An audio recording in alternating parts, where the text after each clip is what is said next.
Good morning, Synod. We have the functioning bell back, rather than that newfangled thing, which was no good. But we're moving now to item 504, for which you will need GS 2152, the draft Channel Islands measure. This is the final approval stage for this measure. Item 504, that the measure entitled Channel Islands Measure be finally approved. And I call on the Bishop of the Forces, Bishop Tim Thornton, to open this debate. Bishop, you have up to 10 minutes, should you need them. Thank you. Thank you very much indeed. Thornton, Bishop to the Forces, 44. Good morning. Thank you. It's very good to be in front of you again, and thank you for all your help in this matter. Just have 2 or 3 points to make.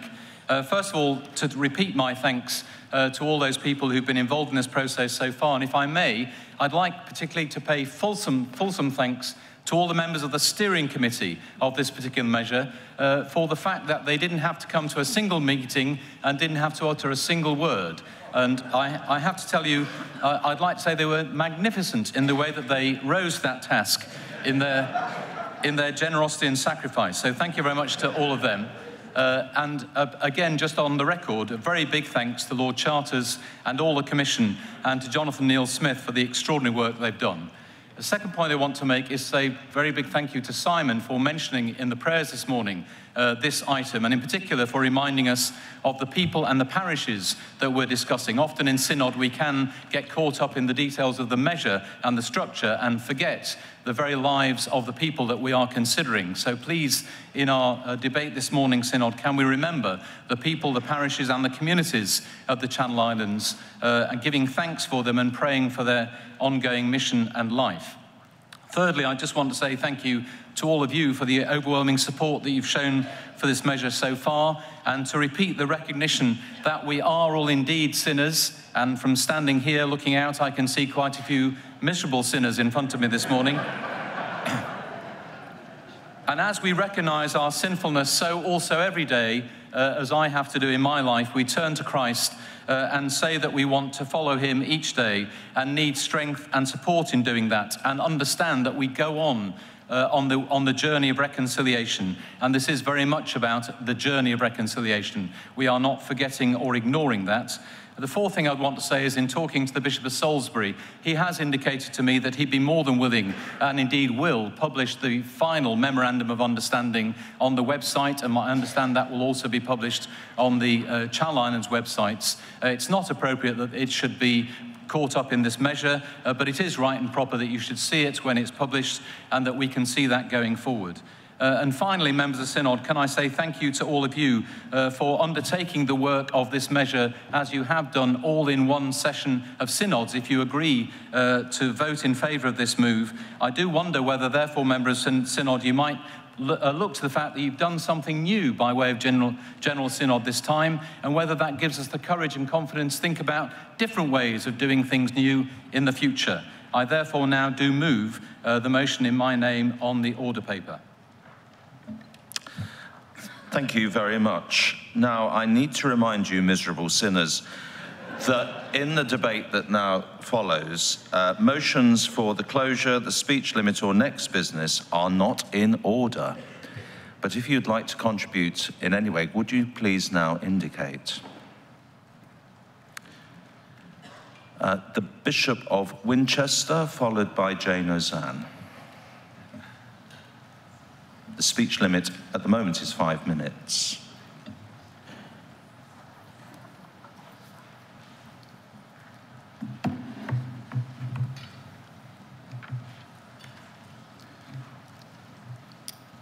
Thank you, Chair. Tim Dakin, Winchester, miserable sinner, number 5. Sorry, no implications. I welcome this new Channel Island measure, and I hope we will support it in this final stage. Personally, I hope that the new arrangements will enable the Church to flourish in the Channel Islands. My wife, on one side of her family, is from the Lalashas of Guernsey. I wish the Channel Islands to flourish as I do her, with all my heart. I pray that the Channel Islands will have a fresh start with Salisbury. Prayerfully, we have been committed to praying each week in the Bishop's Chapel at Wolsey for all the parishes in my care, including those of the Channel Islands. Each week, we pray for the mission of the churches, and so we've kept up to date with Channel Island parish news and have continued to pray for the parish life and communities of the Channel Islands. Painfully, this has not been an easy process for any of us. To hold together the need for good relationships, for truth, and for change in the middle of one of the most complex safeguarding cases going back to 2008 has been very difficult. Ultimately, I asked Archbishop Justin for help, for which I am most grateful. We agreed an interim arrangement, and I delegated my pastoral care of the Channel Islands to Bishop Trevor whilst I worked on the case, knowing that there was eventually to be an Archbishop's Commission in order to find a way forward. Providentially, it has been a lesson about how sometimes it's only a wider process that can bring a resolution and a reconciliation in a new pattern which can evolve. And in this case, the relationship of the Channel Island deaneries with the wider Church of England. I am most grateful to Bishop Trevor for his committed care of the Channel Islands, to Lord Chartres for his work on the Commission, and to all my colleagues who have given so much in working for a resolution. Under God, I was asked to care for the Channel Islands. I shall pass over the care to the Bishop of Salisbury. I hope we can find the right way to prayerfully make the transition and to reflect the ongoing place of the Channel Island deaneries with all their unique life and culture in the wider Church of England.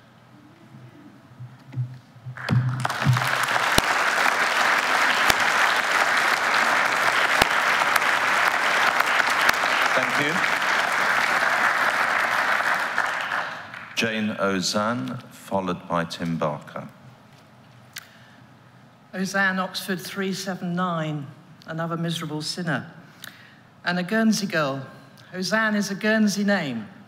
My father was born and bred on the island, and we moved back when I was about 4 years old. This measure, which I wholeheartedly endorse, affects my family, my friends, and ultimately myself as I look to retire back to Guernsey in a few years' time. The bailiwicks of Guernsey, and indeed of Jersey, are fiercely independent. We are very different in many ways to England, and you've heard about that over the last few days. We don't have political parties. People stand for what they believe, and they get elected on that basis. And we're also very different in the way that we, quote, do church. I owe my Christian formation to my time in Guernsey, growing up there. Sunday mornings I would sing in the town church, which was a choir, not like a cathedral choir, really. And in the evenings I would go to the charismatic evangelical house church. And I was welcome in both, and I felt at home in both. When I go back to the island, I'm welcome in all churches. I worship in an evangelical church there. And there's something that's modelled in small communities which are self-sufficient, which I think we can learn from. Many on the island have been listening and watching this debate. I've been thinking of my father, who sadly passed away last year, and what he would have thought of some of the interventions earlier this week. You know, many on the island, I'm afraid to say, have long memories as to how they were let down badly by the British during the war. And therefore they look at England in a different light to perhaps the way that we understand. So I hope this synod will be able to give a very full, unanimous voice to the endorsement of this measure. I was recently contacted by one of the clergy on the island who said, Jane, please, could you do all you can to endorse this measure? We've felt in exile for far too long, and we want to come home. We want to be able to get on with the mission on the island. We want to be able to get on and move forward. And in that respect, I really thank Bishop Tim for his words just now. I think it's quite fitting I follow that. There is a recognition that things have happened in the past, but the overall feeling, and I can witness this, is a desire to move forward in love and in hope about what God is doing in the islands. So please, Synod, can we give a very clear, unanimous endorsement to this measure? Thank you.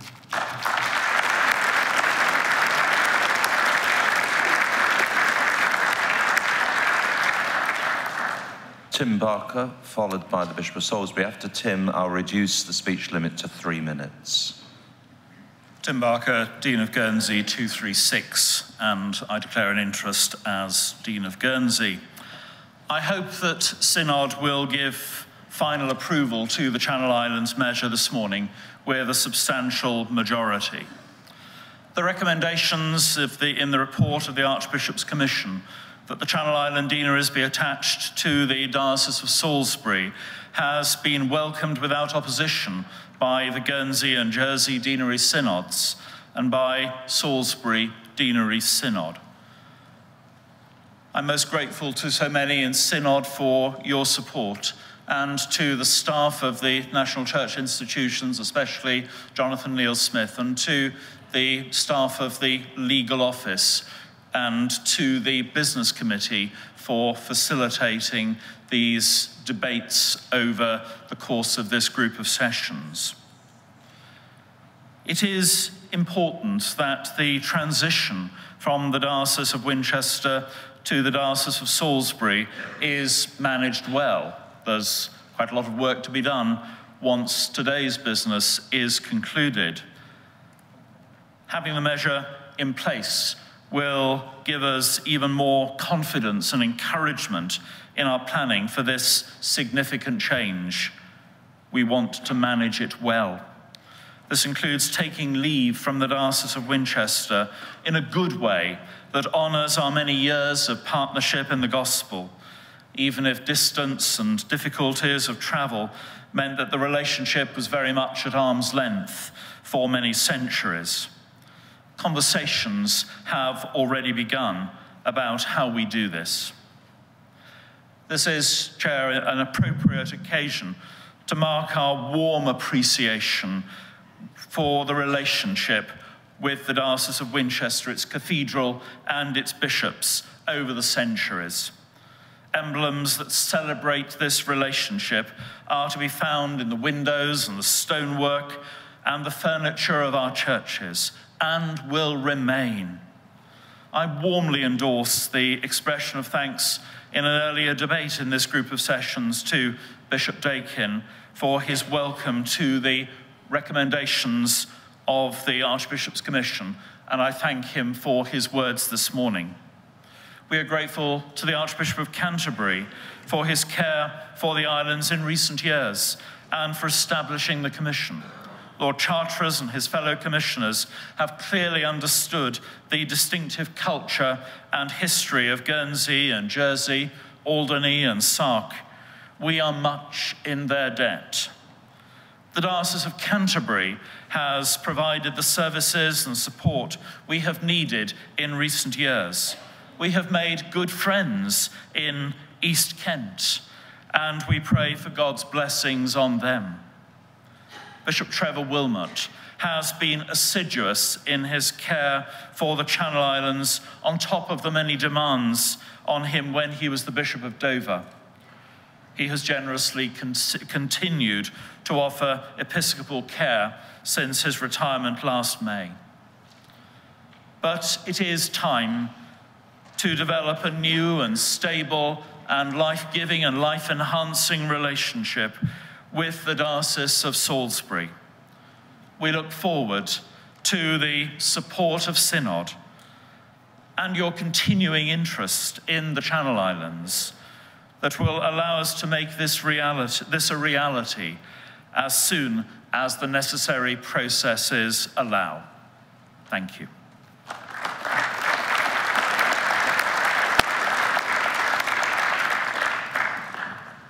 The Bishop of Salisbury, 3 minutes, Bishop. Nicholas Holton, Bishop of Salisbury, 36. My wife would say that bishops almost always get the last word, and in these debates, I was the first to be called, and I hope I'm the last to be called now before we vote. I wanted to speak particularly because Bishop Tim, the Bishop of Winchester, has been extraordinarily gracious through this process, and I simply want to thank him, both for what he's said now and for the way in which he and I have had private conversations. His graciousness and generosity in trying to seek a resolution to this has been exemplary throughout, and I'm very grateful to Bishop Tim for that. The Charters Commission, oh, I'm not supposed to call it that, am I? The Archbishop's Commission on the Channel Islands, which Lord Charters chaired, is really clear that the way in which the Church of England is working has changed significantly, particularly because of things like clergy discipline measure, safeguarding. There are all sorts of things that we're doing differently, which now actually have put pressure on the relationship, and there does need to be a reset of that.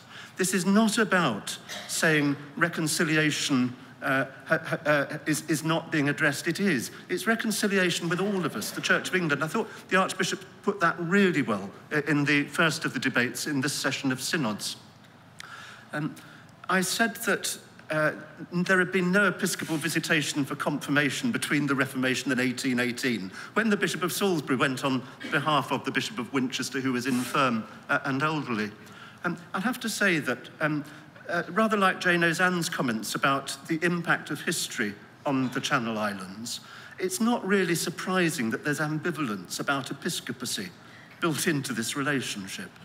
I think trying to understand this distinctive, very significant relationship is one that synods had to engage with, which the Commission had to engage with, and which we as a diocese will have to engage with, just like Winchester's engaged with it over a longer period. This isn't a silver bullet, it is a reset of the relationship. We are going to be able to do things new, and I absolutely commit that the Memorandum of Understanding that's drafted will become a public document, because otherwise how do we hold ourselves and each other to account? The issue about how the transition will be affected now needs to be worked out and put in place. The conversation at Synod, the debate at Synod will help inform that process, and I know that Winchester and Salisbury will want to work at that with the Channel Islanders in order to do things that are appropriate as we move into the new phase of life. I'm grateful for the support that Synod has shown this measure, for the quality of the conversation, and particularly for the relationships restated and to some extent re-established through the debate. I thank you and encourage you to vote in favour.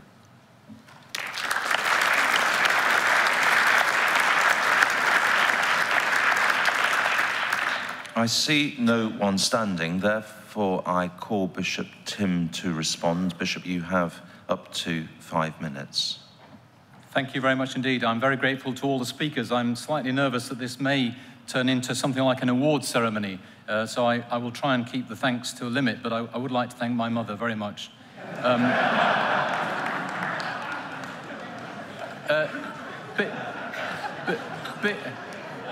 Please, I've only got 5 minutes, calm down. Bishop Nick did take some words out of my mouth. I was going to say to my fellow Bishop Tim and to all of you, I'm sure you would want to thank him for his graciousness, so thank you very much indeed.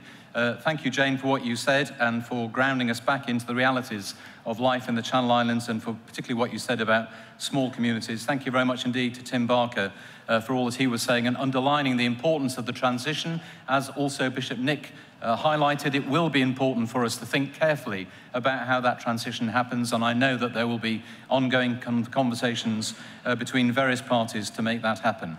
I believe that we have heard all that needs to be heard. I now urge Synod to vote in favour that the measure entitled Channel Islands Measure be finally approved. Thank you.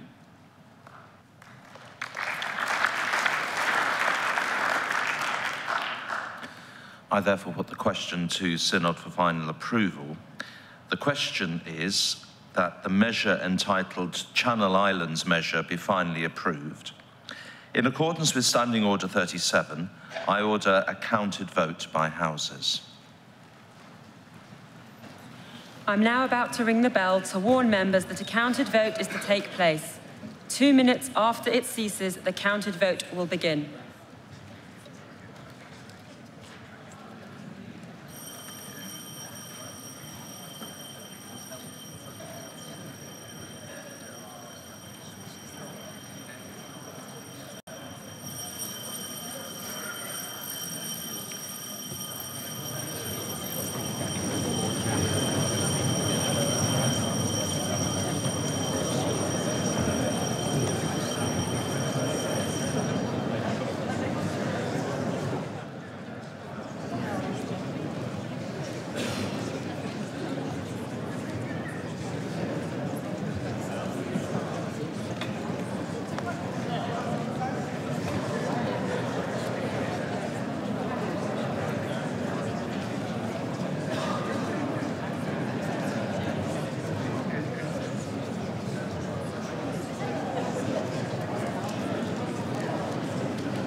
This is a counted vote by houses.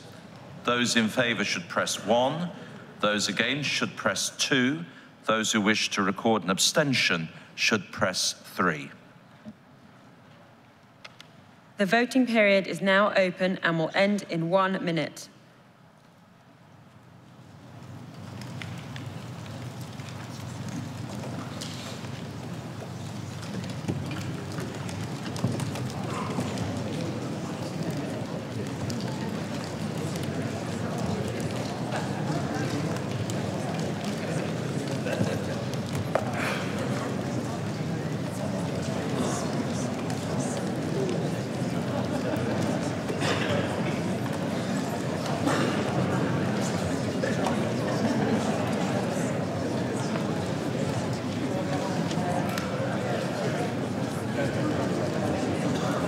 The voting period will end in 15 seconds.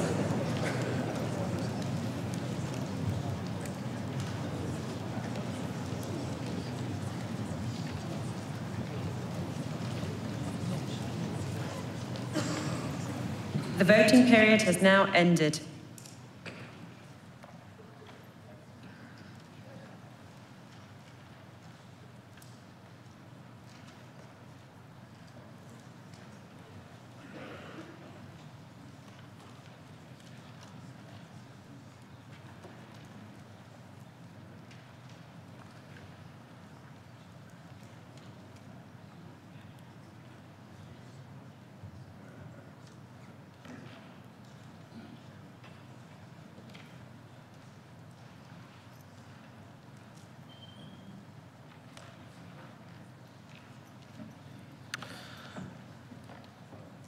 There voted in the House of Bishops 26 in favour, none against and no recorded abstentions.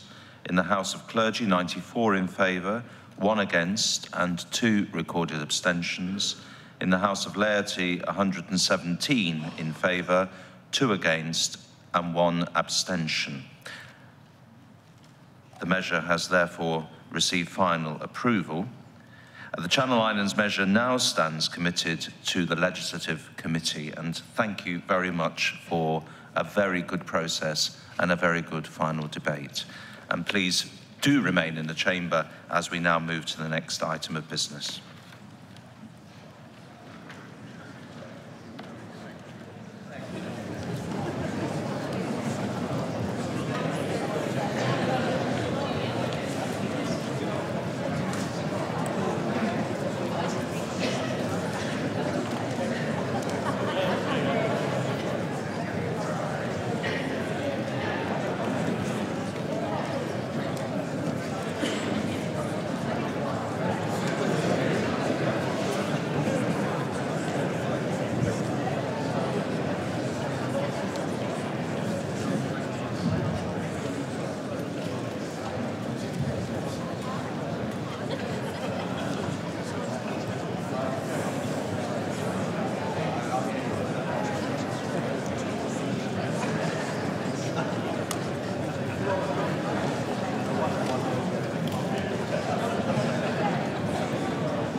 Synod, we now come to business relating to the 3 sets of election rules.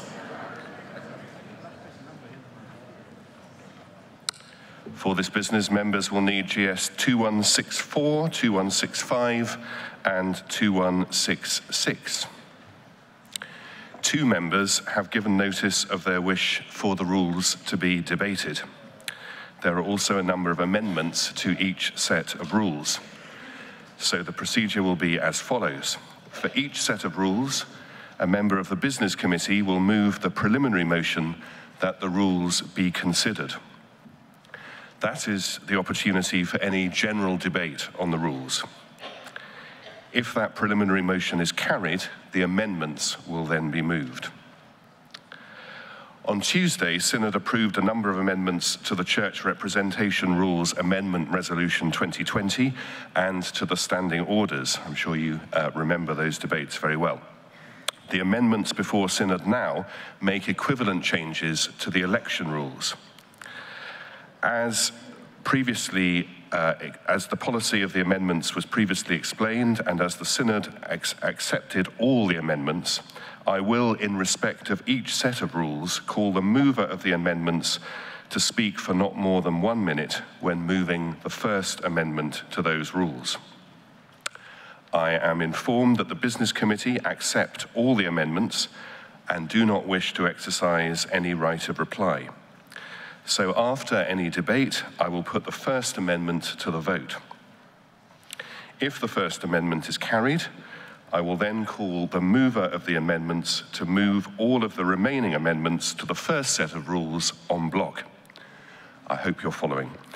And after any debate, I will put all the amendments to the first set of rules to the vote en bloc unless any member indicates a wish to speak to or vote separately on a particular amendment. And then the same abbreviated process will be repeated with the other 2 sets of rules.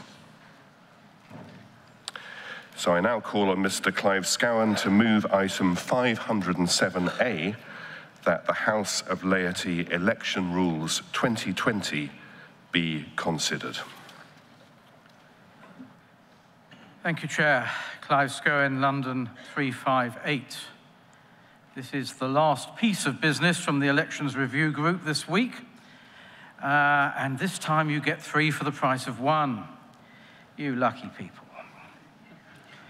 I intend to speak to all three of them in this speech before moving the House of Laity election rules be considered. Some may wonder why we need three sets of rules relating to elections to the General Synod. The reason is that despite the Synod's apparent unity, it is, in fact, a combination of three separate legal entities, the Convocations of Canterbury and York and the House of Laity. The power to make rules for the laity elections derives from the church representation rules, whereas rules relating to the representation of clergy in the lower houses of the Convocation and of suffragan bishops in the upper houses are made pursuant to canon. These new rules, all three of them, give effect to two significant policy changes. The introduction of online elections for each house, for which this synod voted in principle, I think, over 5 years ago, and comprehensive rules on appeals relating to elections to the Convocations and the House of Laity. Subject to that, the new rules largely consolidate and harmonise the old ones. In particular, the structure of the elections to each house, who does what and when, etc., is as it was. The rules on electronic voting are consistent for each house. There will be an online facility known as the Elections Portal for nominations and voting. The presiding officer for each election will run the online facility with the assistance of a body nominated by the Business Committee, which is extraordinarily likely to be Civica Election Services, formerly known as the Electoral Reform Society. Voters who do not provide an email address must use the paper-based system. Now, concern has been raised about what would happen if a diocese were not ready to conduct an online election. I have to say to you with complete confidence that we simply do not believe that there is any real risk of that happening. All the diocese has to do to conduct the online election is, as the rules require, to appoint Civica to conduct the election using the bespoke system which they have designed for these elections and which has already been very thoroughly tested with several dioceses volunteering to do that testing, including my own Diocese of London, where it's probably the most complex. We understand that some diocesan officers may be anxious about a new system, but a briefing day has been arranged here on the 2nd of March for all those who will be concerned in running these elections at diocesan level, where all concerns, anxieties, worries and questions can be addressed in detail. And it's also fair to say they've already been extensively briefed, they've been consulted on the guidance under which the elections will be run. The religious communities do not wish to participate in electronic voting, not, I think, for any ecclesiological reason, but anyhow. So the new rules provide that their elections are to be conducted by paper. The composition of the religious community's constituency will not change for the forthcoming elections because the new legislation in amending Canon 40 for religious communities, which was given final approval last July, will not come into force until November. The rules providing that a nomination form, the rules provide that a nomination form, whether it's online or on paper, must include any title or preferred style the candidate has, and the voting form must specify the candidate's name as it appears on the nomination. A nomination form must specify for clergy the ecclesiastical office held, and for laity the parish on whose roll the candidate's name is entered. A nomination form and voting form must specify whether the candidate has been a member of General Synod, rather than just of the particular house or convocation for which the person currently wishes to stand. Again, there is express provision for the registers of electors not to include co-opted members of deanery synods, since they are not entitled to vote. For the religious communities constituency, the presiding officer is to be the provincial registrar, rather than the head of each religious community, for which the latter, I am sure, will be very grateful. The rules on appeals are consistent for each house and provide for several new matters. They clarify rights of appeal relating to the eligibility of voters and the validity of a nomination. As with the Church Representation Rules Amendment Resolution, which we considered on Tuesday, they introduced two new procedures: a fast-track procedure for cases which raise a point of law, for example, whether a vote should have been allowed, and a more lengthy procedure for cases which involve disputes of fact, for example, whether the conduct of the election affected the result. The new rules also make detailed specific provision about the findings which are possible on each type of appeal, instead of the current general provision which does not fit in every case. As with the Church Representation Rule amendments, the summary procedure will be for appeals relating to the validity of a nomination and for appeals against the result of an election on the grounds of whether a candidate was duly elected or qualified to stand, or whether a vote should or should not have been allowed. There is not to be a freestanding appeal against the allowance or disallowance of a vote. That matter is instead able to provide grounds for an appeal against the result of an election. There is to be a 2-day period for bringing the appeal, and the appeal is to be determined within 7 days. The appeal will be determined by the Dean of the Arches and Auditor, or by a Vicar General or Diocesan Chancellor appointed by him. The full procedure will be for appeals relating to the eligibility of a voter and for appeals against the result of an election on the grounds of whether there was a misrepresentation of a material fact, or how the election was conducted, or whether there's an error in the register of electors. There is to be a 14-day period for bringing a full appeal, which will be heard by a 3-person panel appointed by the chair and vice chair of the relevant house. In both types of appeal, the notice of appeal is generally to be given to the presiding officer for the election. Once again, as the chair has indicated, there is a large number of amendments to each set of rules in the name of Mr. Lamming. They all relate to the election repeal rules and are parallel to those that he moved on the amendment resolution and indeed on the standing orders. I therefore intend to accept them all and hope that, as again the chair has indicated, that this time they can be agreed pretty much en bloc without substantive debate. So, Chair, I move that the House of Laity election rules be considered.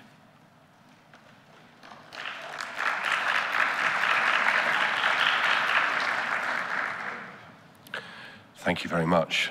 Item 507A is now open for debate. Paul Benfield. Paul Benfield, Blackburn 66. Chair, I'm not a Luddite, I'm not opposed to voting online, but I want to be convinced that we are actually ready for this and that nothing is going to go wrong. If we approve these rules today, they will come into force on the 15th of July, come what may. There is no fail-safe mechanism to avoid operating under the new system, so that even if between now and July in a particular diocese problems are envisaged, the presiding officer has no power to direct that we will vote on the existing system all by paper. Contrast that to what happens in Synod. We normally vote electronically, but our rules say that if something goes wrong, the chair can direct that we vote the old way and go through the doors. This is a dual system, as we've heard. Some voters will vote online, some will vote using paper. That, it seems to me, has an inherent risk in it, which I think those who've drafted the guidance, it's only draft guidance at the moment, realise, because on page 7 it says, for an elector who does not provide an email address, it may nevertheless be prudent to notify the presiding officer that he or she wishes to continue to use the paper-based system. He or she should have no requirement or need to do that. The fact that that's in the guidance suggests they know that's a weak point in the arrangements.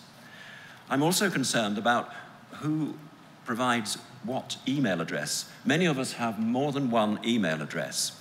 And for the House of Laity, if you read the guidance and so on, the email address for a person will have passed probably through the hands of the PCC Secretary, the Deanery Synod Secretary, and the Diocesan Electoral Roll Secretary, who will also know of the people and have other email addresses. How are we certain that the correct email address that the person wants to be used for this purpose is going to be used? There are many other concerns that I have, which are not really addressed in the guidance, it seems to me. My concern is that things will start going wrong. And if they do, there will be lots of election appeals. And if there are election appeals, it may well be that a whole election in one diocese for the House of Laity or another house, it will be declared invalid. When that happens, those from that diocese, people from that diocese will not be present at the opening of Synod. And they will not be present until there's been a fresh election with whatever the problem is sorted out. This has happened before. I think it was 10 years ago, and it might have from the Diocese of Bath and Wells, where something went wrong with the elections for the House of Laity. And that meant not only were the people not there at the beginning of Synod, they weren't members of Synod, they could not vote for any of the elections for the important boards and committees, which elections take place fairly soon after the new Synod is inaugurated. So I need still to be convinced that everything is going to be okay, and that we're not going to end up in the embarrassing position of more than one diocese not being properly represented because of things going wrong with this online voting.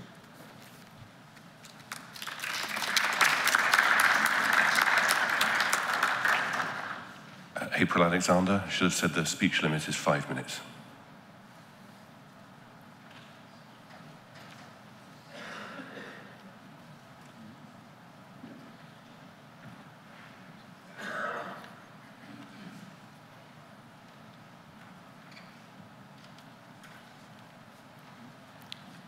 April Alexander, Southwark 410.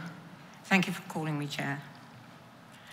I was also going to make the point about this being rather late in the day, but I won't go through that again now. I agree with that problem.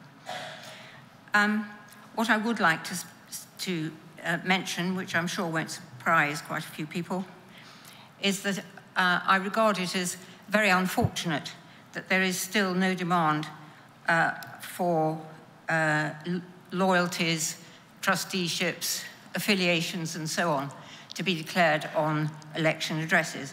We don't now have the power to ask for those, but this is my last synod, and I'm just making another mark about it.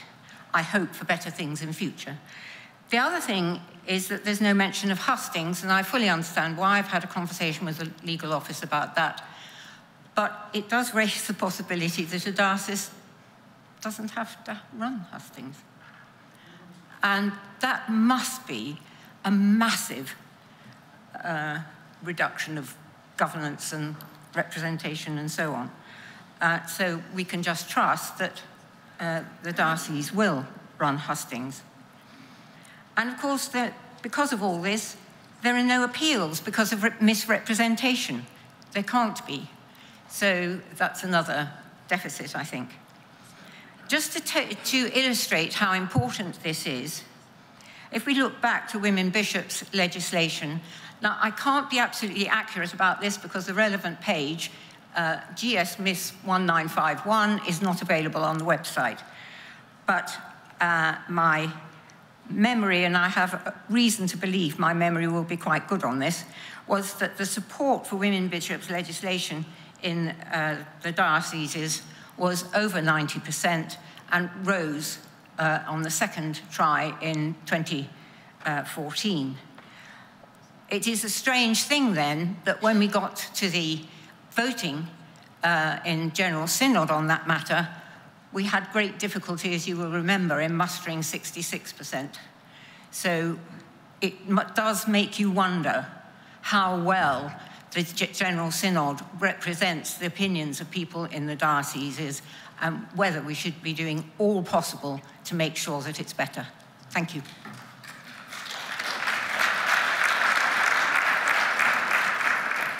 Thank you. Rhiannon Parsons, after which I will reduce the speech limit to 3 minutes. Tim Hind.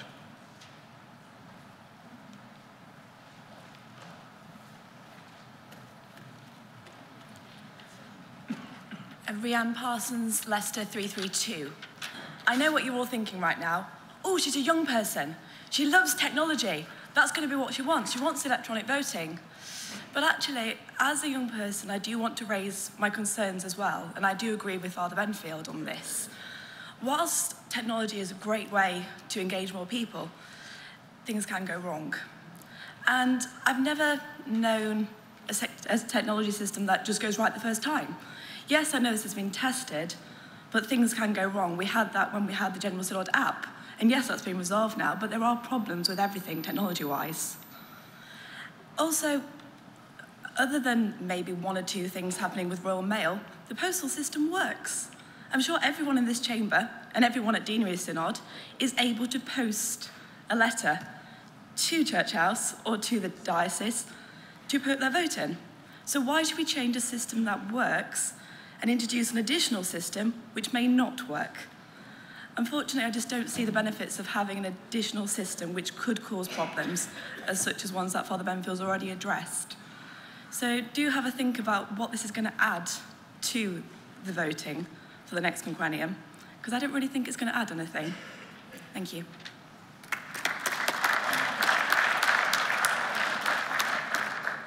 After Tim Hind, Prudence Daly. Tim Hind, 247, Bath and Wells. And I was one of those that was affected by that little technical difficulty some years ago when we failed to elect any lay people until the second group of sessions in that quinquennium. But the issue that I have, I think, is a bit more immediate. I'm lay dean of a rural deanery in Bath and Wells, and we've just had our penultimate deanery synod for this triennium. And because of the eclipse of deanery and general synods this year, there is a very big danger of a lack of knowledge and information being passed to deanery synod members who will be elected at the APCMs this spring. So the biggest issue that I have, I think, is not that the technology might not work, and it might not work, but then the postal system might go down as well, who knows. But my biggest problem is that because we've got this confluence of the two things happening at the same time, we will have a large number of people who will not have voted in anything before, and they will not have had a deanery synod meeting before they have a chance to vote.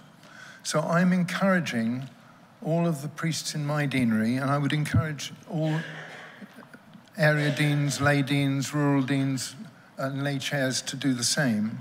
I've been encouraging all APCMs to suggest that those who are elected at Deanery Synod this year should attend the last Deanery Synod for the triennium as a taster session, so that they have at least a chance to understand something of the synodical system before they engage.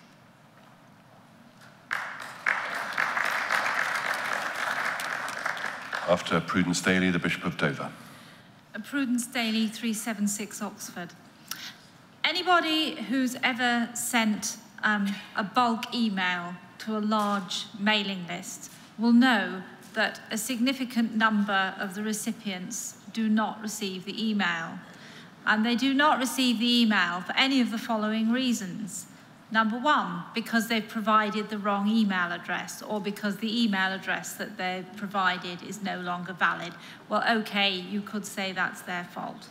Number two, because a typo has been introduced somewhere along the way. Perhaps a stray punctuation mark or some oddity that causes the email address no longer to work.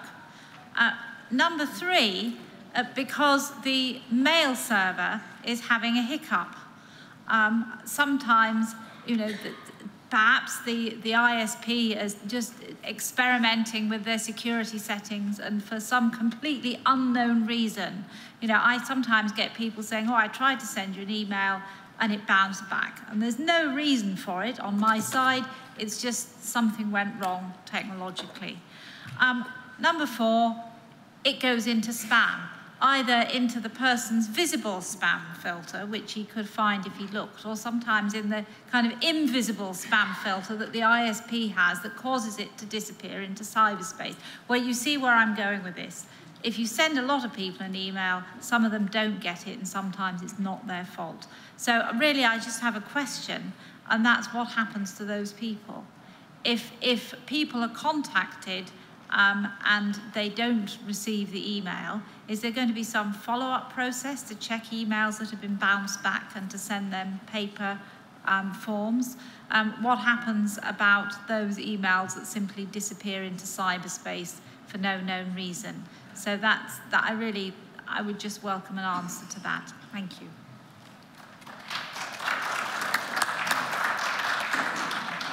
After the Bishop of Dover, John Wilson. Rose Hudson-Wilkin, 43, Bishop of Dover.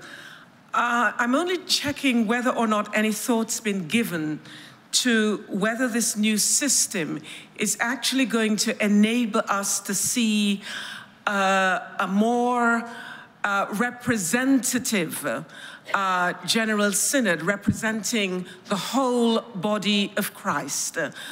With just sending emails around where people don't get to see real people, from a wide variety of life, whether it's north or south, whether it's working class, middle class, whatever it is.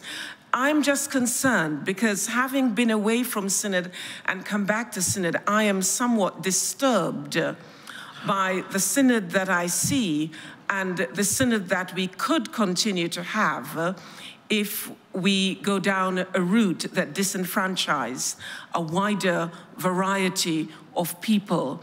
And a little plea for those dioceses with large numbers, in particular in those places where we have large proportions of minority ethnic people, to ask what are they going to do to ensure that they encourage more people from a wider background to take part in the process. Thank you.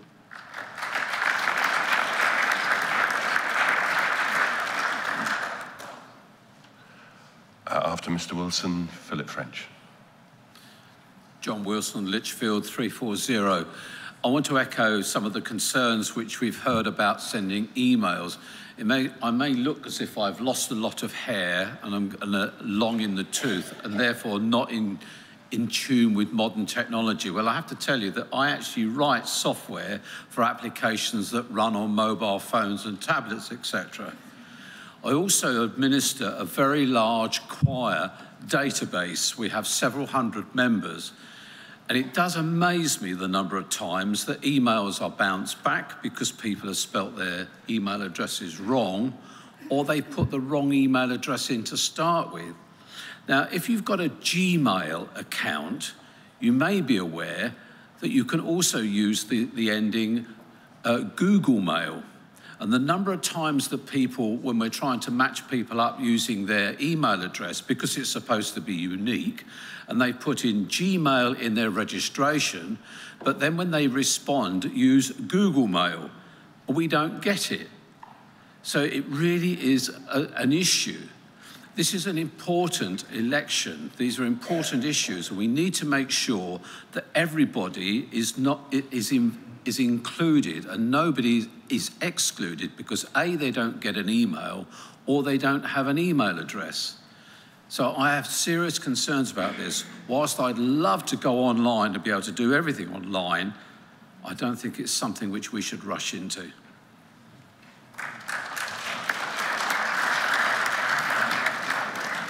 After Philip French, Stephen Linus.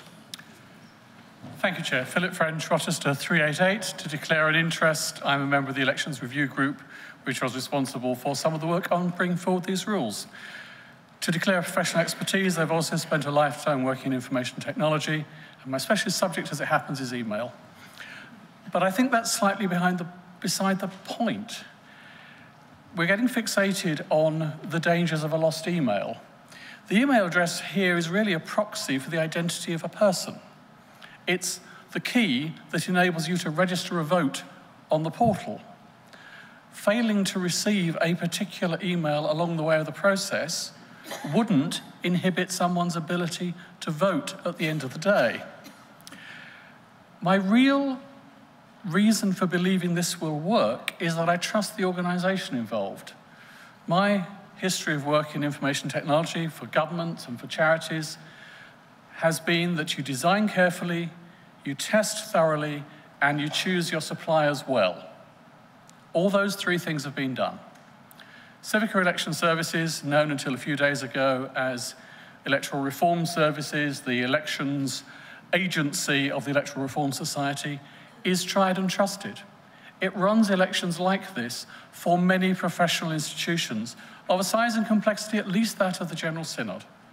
I've currently got invitations in my email box, as it happens, to voting elections for British Computer Society and the Institute of Engineering and Technology, both of which are run by CES, are run well, and are run in environments where people would pick them up very quickly indeed if it didn't work successfully. So I understand some of the nervousness, and I would absolutely encourage presiding officers and others to attend carefully to the detail and the consultation and briefing day that will be arranged in March, but I'm quite convinced this can and should work. And I just wanted to say one other thing, perhaps to Prudence and to the Bishop of Dover. An election which is digital by design, but not digital by diktat, may lower the barriers of entry to people who are not already enmeshed in the system of deanery and diocesan synods. When I was very first elected to this place as a callow youth of 25, I was not a member of a deanery synod at the time. I relied on some personal introductions to get into the process. It may be easier for people if it can be done online to start with. Thank you.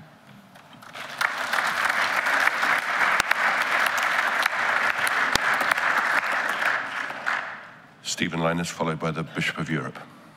Stephen Linus, Bath and Wells, number 60. For those who are curious, I'm standing here in a pro-locutor role because Simon Butler has to be elsewhere this morning.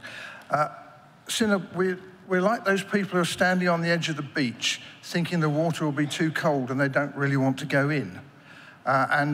In the way that we voted 3 times that the Channel Islands are wonderful, I want to say, come on in, the water's lovely. Simply because in previous elections, and I've stood in 3, to pick up April Alexander's point, hustings may work if you have a densely packed urban area, but most of us come from what I would call Shire County dioceses. I've been to 3 sets of physical hustings. At the last one, there were more candidates turning up than there were electors. I mean, it was a complete waste of everybody's time, although my diocese did also run an electronic husting system, and I'm sure they will do again this time. The problem we have with these elections, friends, is not that we don't trust the system we're about to put in, because, as others have said, looks like a pretty good system. The problem we have is that we have appallingly low turnouts in these elections. And one of the things I hope this new system will do is, as Philip has said, get people to vote who don't normally bother, because they will get stuff in their inbox, hopefully. They will be registered as people who have a right to vote. And I agree absolutely with April that manifestos ought to be truthful and make declarations about where you stand in terms of committees and bodies and all that. But at the end of the day, we need more people to vote. If we want a representative synod, and you can define your representation in terms of what we used to call churchmanship, theological issues, ethnic minority or whatever, then we need the people to actually turn up and vote. We have a Rolls-Royce of a voting system in the single transferable vote. When it works well, it gives you good representation. So please, Synod, stop fretting, jump in, the water is lovely.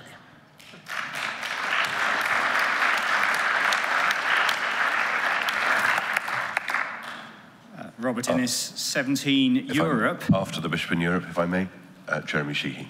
Thank you, Bishop. Robert Innes, 17 Europe. My diocese covers 42 countries across Europe and beyond. I don't know if you can imagine running an election by post when you're communicating with Moscow or Rabat. Surface post is unreliable, it's slow, it's cumbersome, and it's expensive. Our diocese runs on email. We're highly networked. and we have to use technology. And moving an election to email for us will be a huge bonus. It will make life very much easier for us. Please, Synod, do grasp this new opportunity for our sake, at least. Thank you.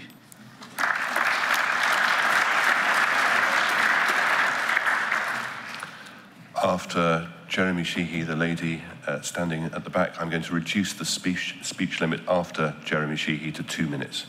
Jeremy Sheehy, Manchester 173, and my first time addressing this synod.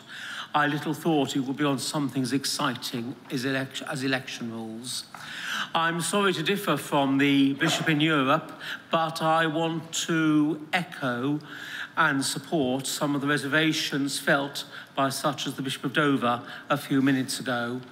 I find the group of my electoral roll of about 300 plus, who it is most difficult to involve in doing things by email, are both those who have most recently joined the congregation and very much the not inconsiderable proportion of our electoral roll who are from BAME backgrounds, especially those whose certainty of residence in this country is either questionable or only recently decided, who tend for all sorts of very understandable reasons to be very, very concerned in giving anybody email access to their lives.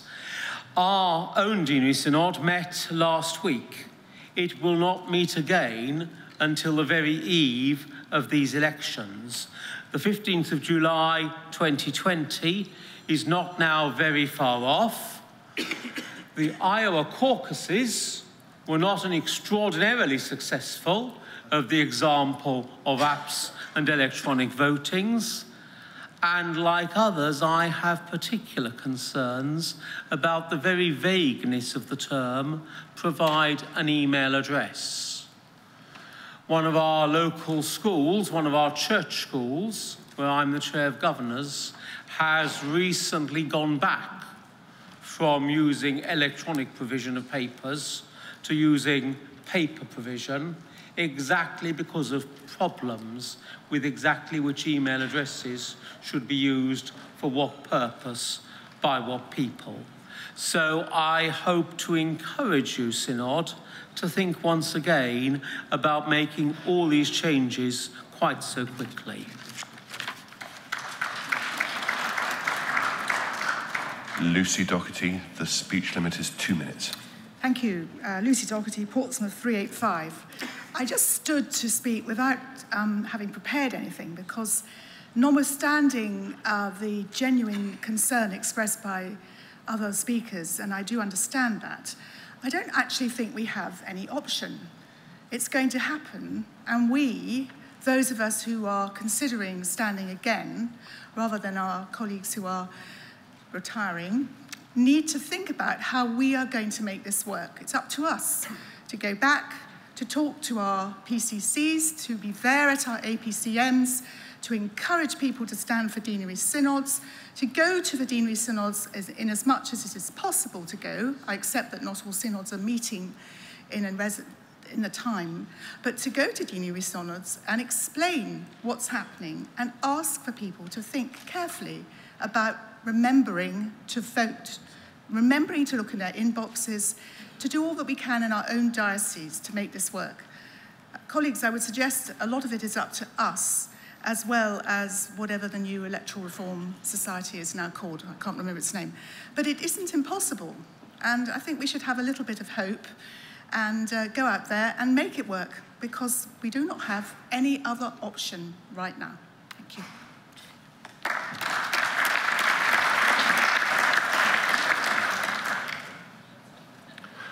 Sue Boyes, thank you.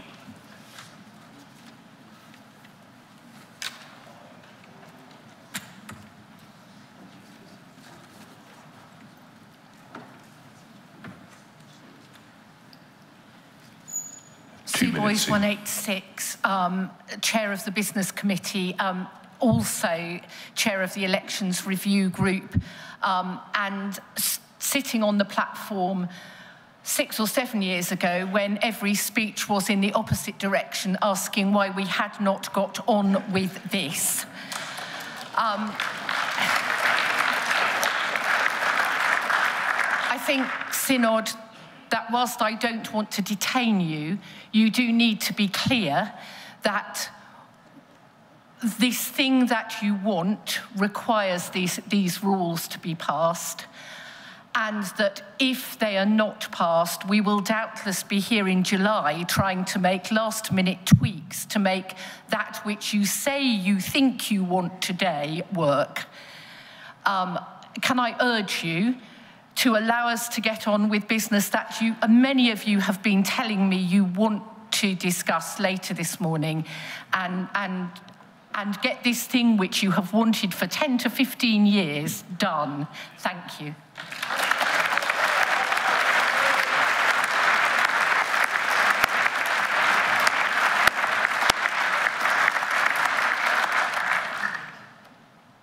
Point of order.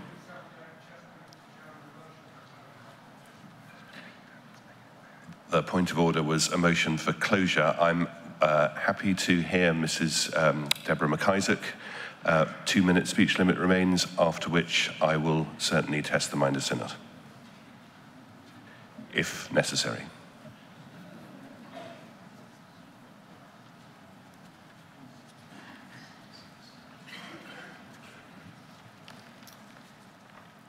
I have a question. I'm sorry, Deborah McIsaac, Salisbury 405. I have a question for you.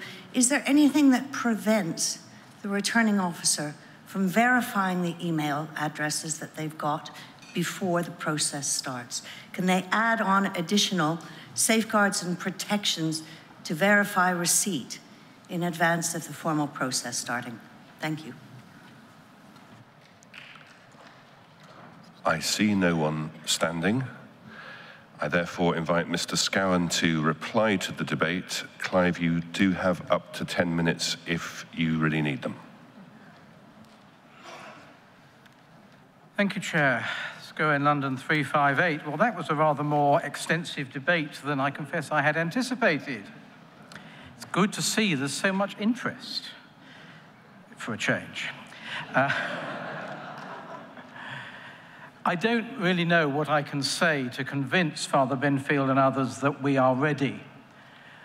I can tell you that I am convinced, and so are the members of the Election Review Group, and so are the Church House staff who have been involved in this process for the last few years, as we've worked with what is now Civica, as we've worked through not only the rules, but the guidance, and sought to cover every point. And 1 or 2 points raised this morning may well find their way into further refinements to the guidance. But we are convinced that we are as ready as we can be and will ever be for this thing that, as Sue Boyes said, Synod voted for by a large majority in the last quinquennium. And nobody since then has suggested that they wanted to change their minds until today. So I do ask that you stick with it, and as Stephen Linus said, test the water, and you will find that it's warmer than you think.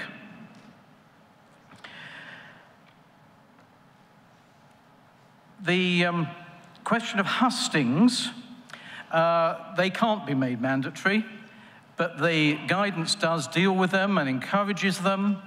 And it encourages dioceses to have electronic hustings and to think about ways in which candidates can communicate through the diocesan website with voters and interact with them. But it is a matter for dioceses. I have to tell you that in London we have not had hustings for years, 20 years at least, because nobody came. Even in London, where we don't have a problem of huge distances, always more candidates than electors turning up. So if we can use electronic means to engage voters, that seems to me to be a great deal better than trying to run physical hustings. The point about misrepresentation is that people can make false statements in their election addresses. I'm sure no one here would ever contemplate that, but it's not unknown. And where that happens, and if somebody were then elected, that would be grounds for an appeal. So it doesn't rely on hustings to have misrepresentations made.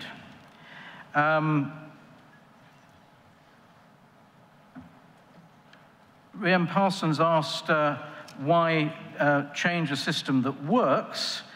Well, yes, it does work, but this synod decided it wanted to change, largely to save money, largely to save staff time, and to have a system that actually made full use of the technology which is now available to us. Yes, of course, things can go wrong with technology. Things can go wrong with the post. Tim Hind expressed a concern about lack of knowledge, and the eclipse that he referred to of deanery and general synod elections actually occurs every 15 years, rather more reliably than that of the sun. And it may be worth thinking about whether there is scope, whether it's a case for altering things so that doesn't happen, but we can't do that today.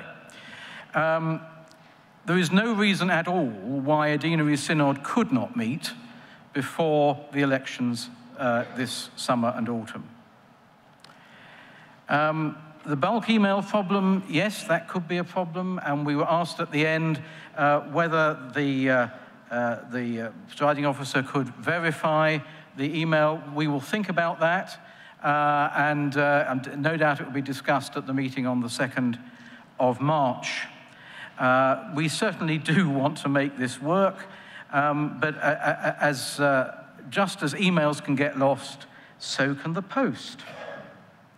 Bishop of Dover is anxious about the representative nature of synod, and I completely agree with her. Some will know that I was among those who thought that we could do better in terms of the electorate for the House of Laity, but synod decided to keep the current system, so we've got to do our best with that. I do not believe that making electronic voting the main way of voting will disenfranchise anybody. Anybody who doesn't want to provide an email address will continue to be allowed to vote by post. Frankly, those whose resident status is parlous are unlikely to provide any sort of address, let alone an email address. So I don't know how you can help people in that position. It should be noted that these email addresses that are provided for this purpose are not going to be made public and can be disposed of after the election has taken place. I'm grateful to Philip French and Stephen Linus for their support, and particularly for Philip's experience of the work of Civica Election Services, and what a very, very professional and high-quality outfit they are, and we were all impressed with them, by them, when we had meetings with them as part of this process. Yes, I'm grateful to the Bishop in Europe. I don't know how they'd managed before, but I'm glad we're helping them to communicate with Outer Mongolia, which is in the Diocese of Europe. Really is.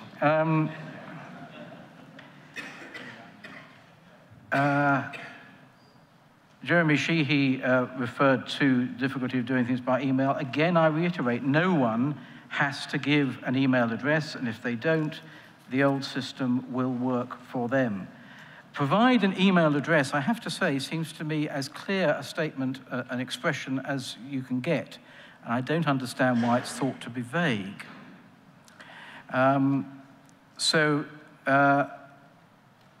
Thank you, Synod, for your concerns. We do recognise that there is anxiety. There's always anxiety about a new system. Please believe me, we've done all we can to make it work. Things have gone wrong with the old system. If a diocese really is determined to be incompetent, it will be.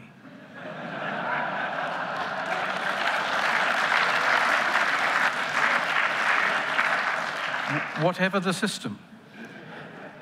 It's no more likely to happen with this than with anything else. So, friends, to borrow almost a well-known expression, let's get electronic voting done.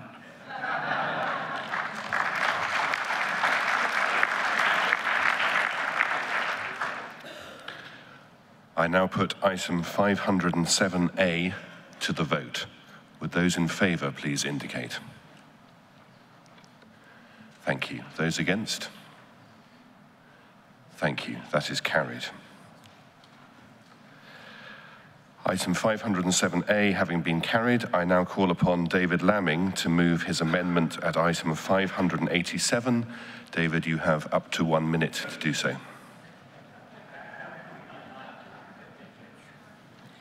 Members of Synod, especially perhaps Jonathan Alderton Ford, who I see is sitting up in the gallery this morning, may be relieved to know that this is going to be almost the last time I speak in this group of sessions.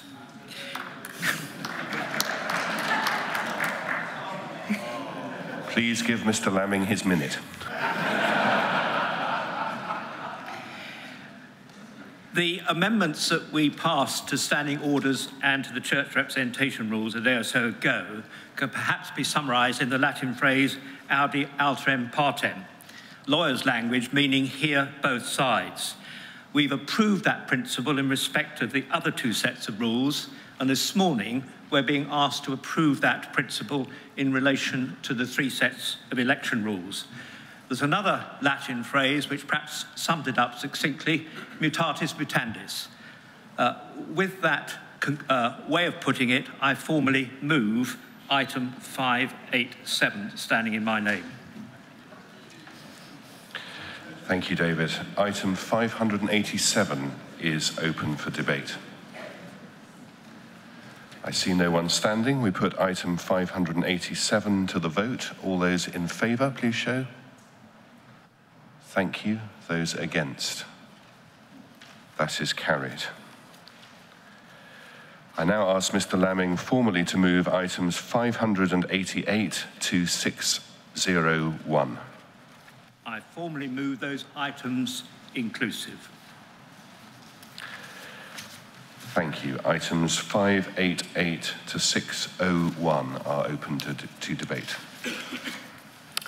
See no one standing. I put those items to you. Those items 588 to 601, all those in favour, please show. Thank you. Those against? That is carried. They are carried. I now ask Mr. Scowen to move item 507B, that the House of Laity Election Rules 2020 be approved. Chair, all I want to say to Mr. Lamming is gratias tibi ego. I so move, Chair. I'm so glad Synod is moving into the ancient tongue.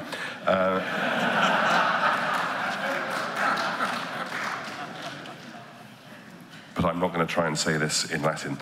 Item 507B is now open for debate. Mrs. Paver. Elizabeth Paver, Sheffield 407. Chair, may I just take 1 moment of Synod's time to say how grateful I am, and I never thought I would say this, for all the lawyers that are here present with us and actually take legislative business for our business as so very important. And I say this because I think that there are many who feel that legislation is a time either to go and have a cup of tea or just sort of leave it to those who understand it. We were actually founded as a synod, as a legislative body of the Church of England. And I do hope that we and those that go after us will take legislation seriously. It is serious. And yesterday we had a lot of legislation, we've had some more today, but it is what's actually going to make our church work, both here and in our parishes, deaneries and dioceses. So can I personally put on record my thanks to those who do look so carefully at our legislation. Thank you.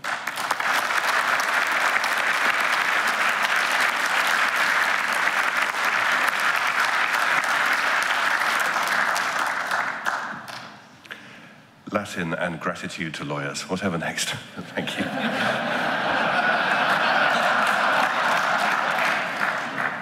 I see no one else standing. I therefore invite Mr. Scowen to reply to the debate if he wishes to do so.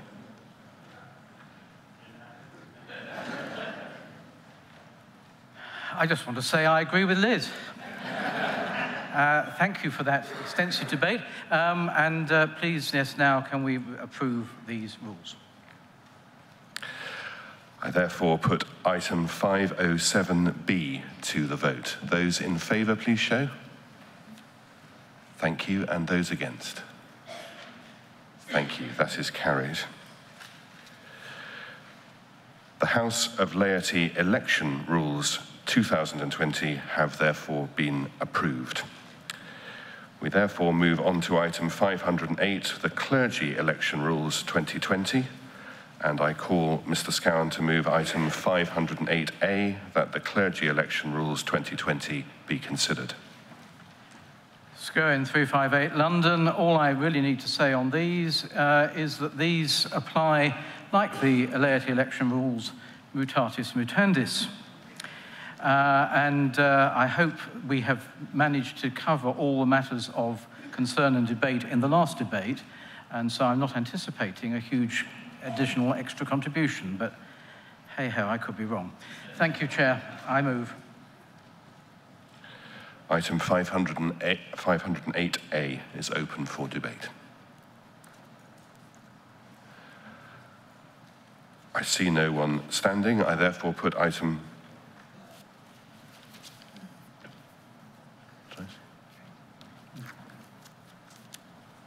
Can I just...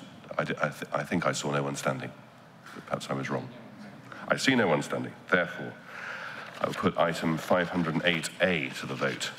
Those in favour, please show. Thank you. Those against? That is carried. I now call upon Mr. Lamming to move his amendment, item 602, with up to 1 minute. David Lamming, 399 St Edmundsbury in Ipswich. I think I perhaps ought to start by declaring an interest as a lawyer, and with that, to thank Liz for her kind remarks, but in particular in relation to these amendments, to repeat the thanks I gave the other day to Chris Packer for all the work that he did on these amendments over the weekend. Having said that, I simply ask you to acknowledge what I said a few minutes ago in relation to the laity rules and regard it as taken as read. I move item 602. Item 602 is open for debate. I see no one standing. I put item 602 to the vote. All those in favour, please show. Thank you. And those against? Thank you. That is carried. I therefore ask Mr. Lamming formally to move items 603 to 616. David Lamming, 399 St Edmundsbury in Ipswich. I do so move. Thank you. Items 603 to 616 are open for debate. I therefore put items 603 to 616 to the vote. All those in favour, please show. Thank you. And those against?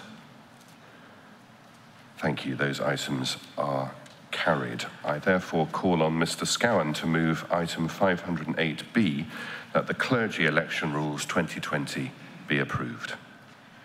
Scowen 358 London. Chair, I move that the clergy election rules 2020 be approved. Item 508B is now open for debate. See no one standing. I therefore put to you item 508B. Those in favour, please show. Thank you. And those against? Item 508B is carried. I therefore declare that the clergy election rules 2020 have been approved. And so we move to item 509, the Convocations Elections to Upper House Rules 2020. And I call on Mr. Scowen to move item 509A, that the Convocations Elections to Upper House Rules 2020 be considered. Scowen 358, Punxsutawney. Sorry, I mean London. Somebody understood that, I'm groundhog, yes. Chair. Just the only thing I want to say about this is that I'm afraid these rules reveal that the bishops are a little ahead of the rest of us, because for the upper houses of the convocations, there was to be no possibility of paper-based voting, since we considered it inconceivable that a serving bishop would not have an email address.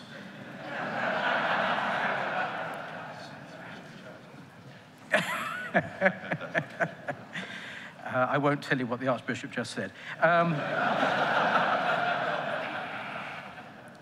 I will if you ask me later. Apart from that slight difference in all other respects, these rules mirror the other two that you have already approved. So I move that the Convocations, Elections to Upper House Rules 2020 be considered.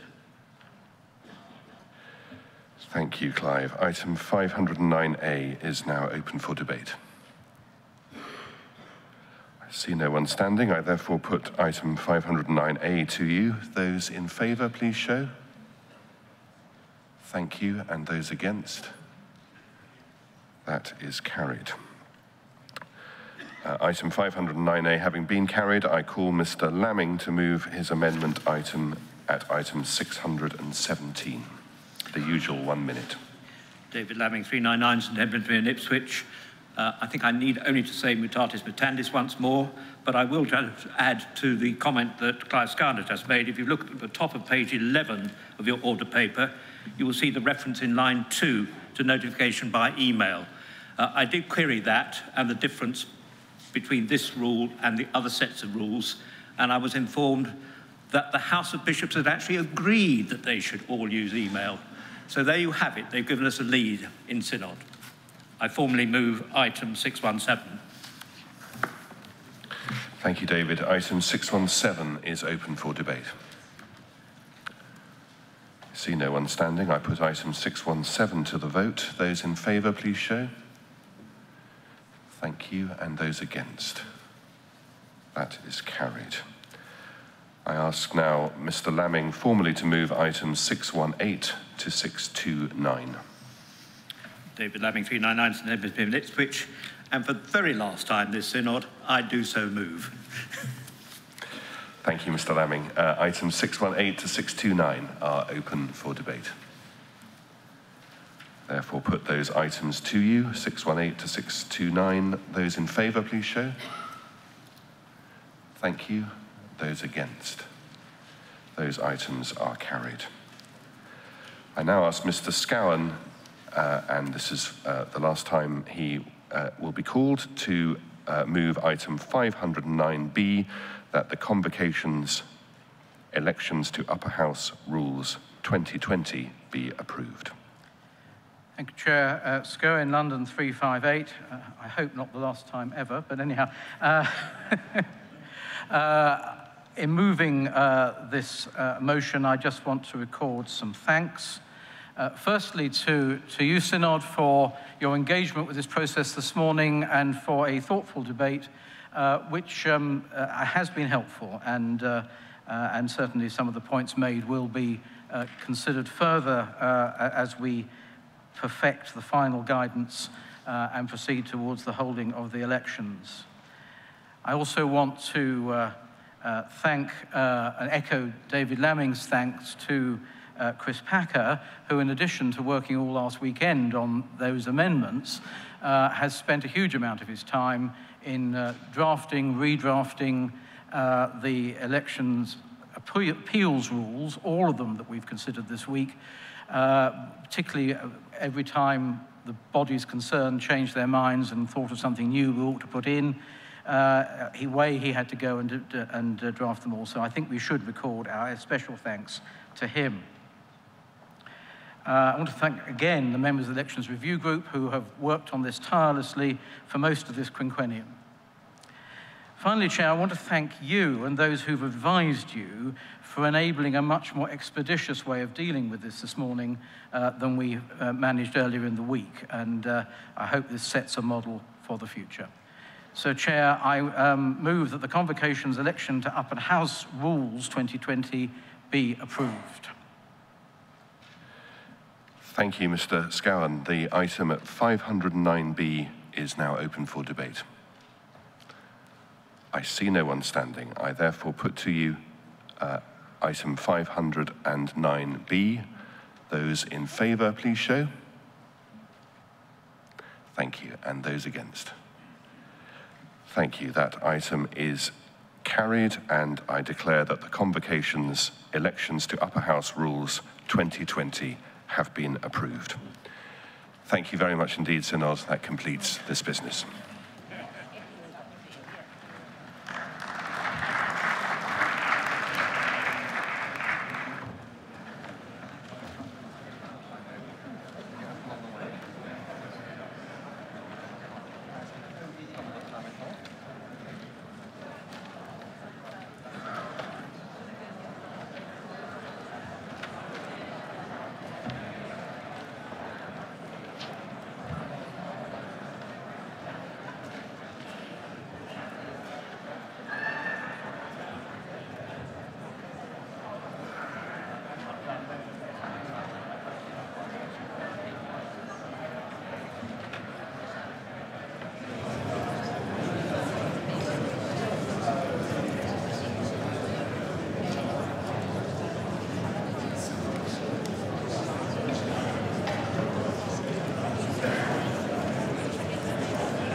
come now to item 14, a diocesan synod motion from the Diocese of Leeds. For this business, members will need GS 2149A and 2149B. And members will find a financial statement on page 8 of the 6th notice paper. We have about 45 minutes or so for this debate, and with 3 proposed amendments, members will realize that we are trying to fit this quart of a debate into a synodical pint pot. In order to allow an opportunity for debate on the main motion, as amended or otherwise, I plan to take the amendments at the outset of the debate and hope we might deal with those swiftly. There will be a 3-minute speech limit from the start. As ever, these are merely my observations from the chair, and of course, the progress of business is in your hands, Synod. So I now call Canon Catherine Fitzsimons to move the motion at item 14. She has 8 minutes. Catherine Fitzsimons, Leeds 135. Chair, members of Synod, thank you for the opportunity to bring and debate this motion from the Diocese of Leeds, the bit of the diocese that is the inner Bradford Deanery Synod. I do hope that you've been able to read and reflect on the GS papers. In his background paper, William Nye remarks that the motion didn't define disadvantaged communities. I guess that was because it came from a deanery synod in Bradford, where all parishes experience disadvantage in some way. So for them, it's self-evident.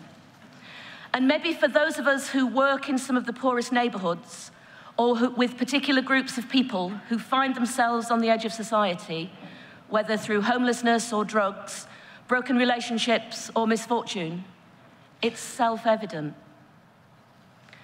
The Secretary-General also gave a very helpful historical sweep of the various attempts of the Church of England to respond to the challenge of sharing the gospel with those living and working in what could be described as working-class areas, who may not have a culture of high literacy and classical music, but nevertheless are made in the image of God and possess insights into the sacramental and communal that are of great depth. The motion is trying to get us to reflect on the fact that Jesus crossed those boundaries. What can the Church of England learn from him and his ministry in its evangelistic and pastoral tasks? How can we become a Jesus-shaped church? Our motion is saying that there is often a disconnect between how we see the church as something offering loving service and how people in the poorer areas of Bradford, Leeds, many other places see the church. There is that disconnect for people in our local communities between what the church is about and what Jesus was about. And this was identified by the Bradford Deanery Synod as being a key issue that needed urgent attention. Lord, give us the grace to see the church as others see it, was an underlying concern. I took a funeral the other day of a 59-year-old man who'd lived on the estate where I'm vicar all his life. I was talking to his partner, and it transpired that they'd never been inside the church that's 300 yards from their home. They had no sense that the building or the people who went there had anything to do with them. I'm hoping we might be able to continue to build that relationship. We want to affirm the hopeful new wineskins of renewal that had been taking place recently. The things that are bringing fresh capacity for new birth in the church. And we are aware that money's going to various initiatives. The vigorous debate on estates ministry last year added much to our thinking. However, we want to suggest that more needs to be done to bring about a serious culture change within the church as a whole. The supporting paper from the diocese is called Through His Poverty. We've drawn on a verse from 1 Corinthians, chapter 8, verse 9.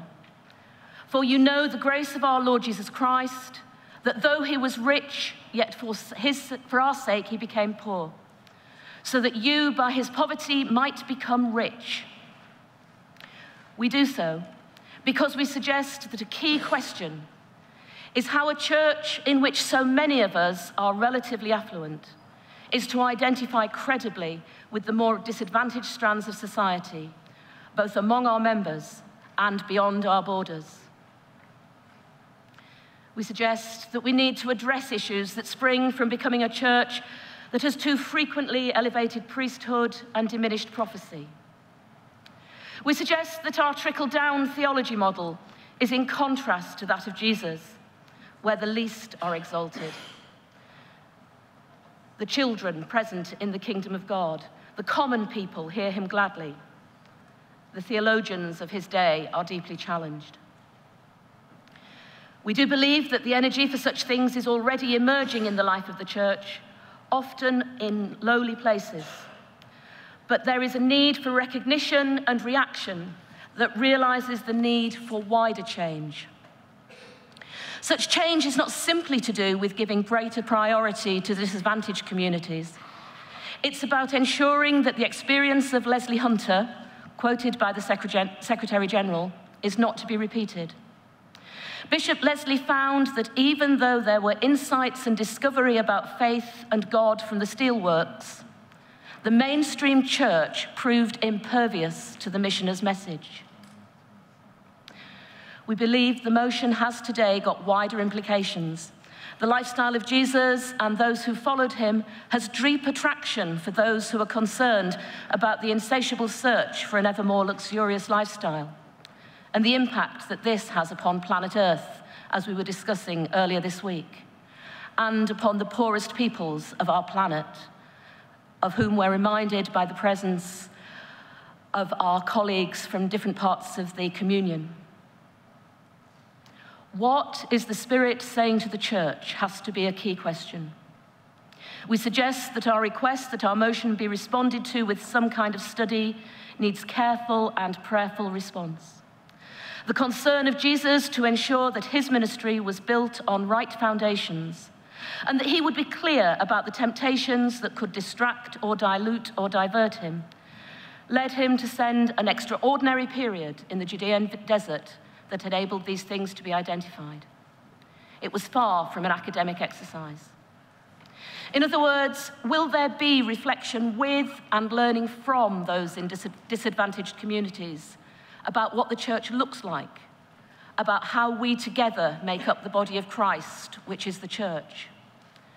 Will the wider church be prepared to listen and act on what they hear? Thank you to the Business Committee for tabling this motion. I look forward to the debate and urge you to vote in favour of the motion standing in my name.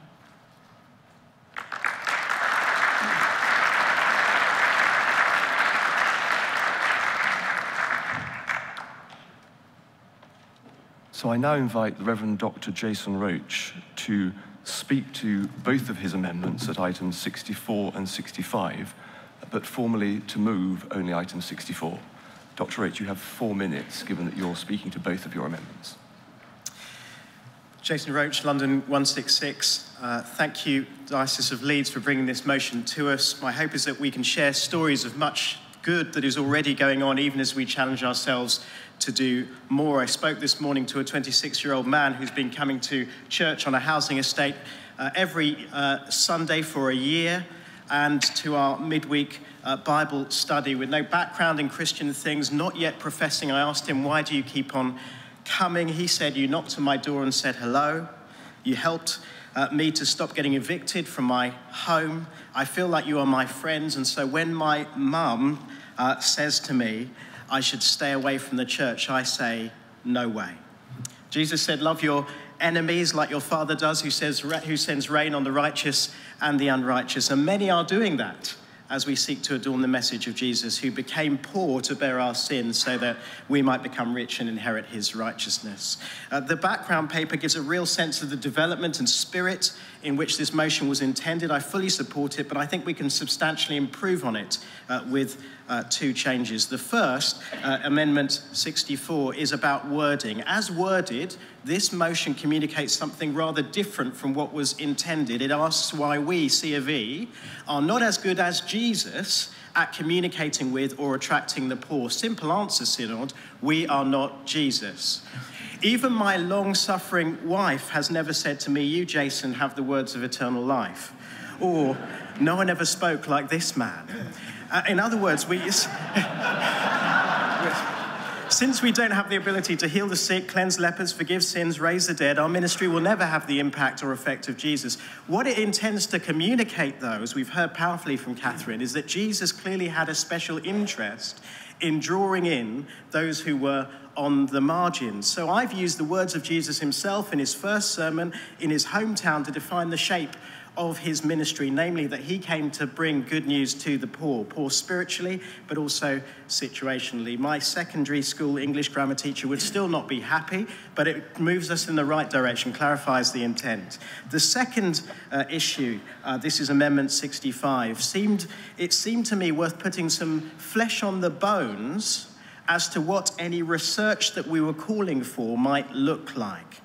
I want to be very clear that I've done this in such a way so as to not limit any research. And so it starts with the words such as. It doesn't limit the scope of any research, but does suggest, I feel, some helpful directions. Three key areas, I think. Firstly, how we select and train clergy. We need new pipelines into ministry, not just pipelines that ease people into pre-existing TEI setups that make no accommodation for their culture, but considering new forms of selection, training, deployment that take into account people's socioeconomic diversity. And there are places that are pioneering this. The most effective people for reaching communities are people from that community.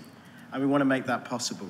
Secondly, we want to recognize that there will be resource implications. And we've heard last year from the Bishop of Burnley, who raised this so well in our debate on estate ministry, that if we're serious, there will be implications.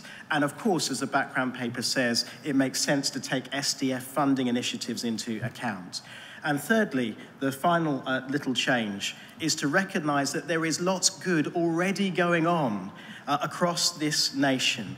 And in looking at how we can do things better, we don't want to miss the opportunity to celebrate and hear the stories of those who are already doing fantastic and innovative work. Am I moving these amendments? I'm moving just 64. I beg to move Amendment 64, standing in my name.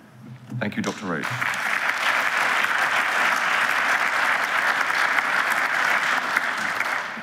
Canon Fitzsimons, as the mover of the main motion, to comment on the amendment. Thank you, Chair. Catherine Fitzsimons, 135. I had been minded not to accept Jason's motion, but I discussed with him, and I would like to accept this motion, like Synod to, I accept this motion, whatever the words are, in order that we can have a really good debate on what's happening and not get tied up in process.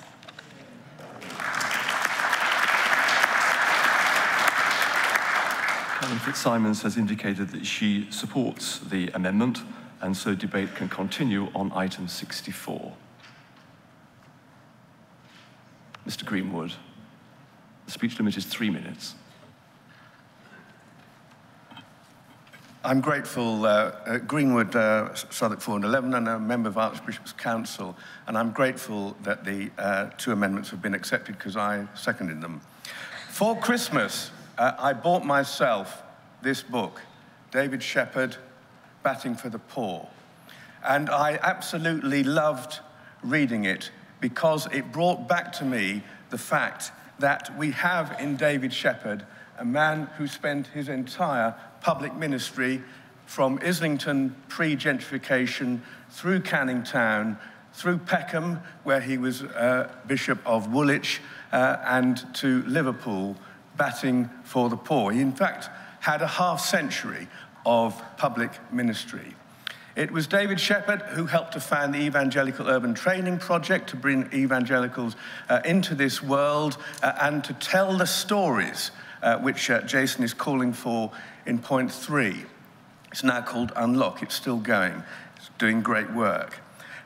It was David Shepherd who inspired the former vicar of my parish, Ted Roberts, to go with an ordained local ministry scheme, which started in Bethnal Green, where I worked, and then went through Bermondsey, where I live, into Southwark Diocese, where I'm now lay chair. It was David Shepherd who was the driving force in Faith in the City report, which I think was the best thing the Church of England did in the second half of the last century. So we are calling for studies and research, but please, Synod, let us not forget the lessons of the past and the amazing example of Bishop David Shepherd. I commend the amendment, the motion, and I also plug his book. I have no interest in the finances.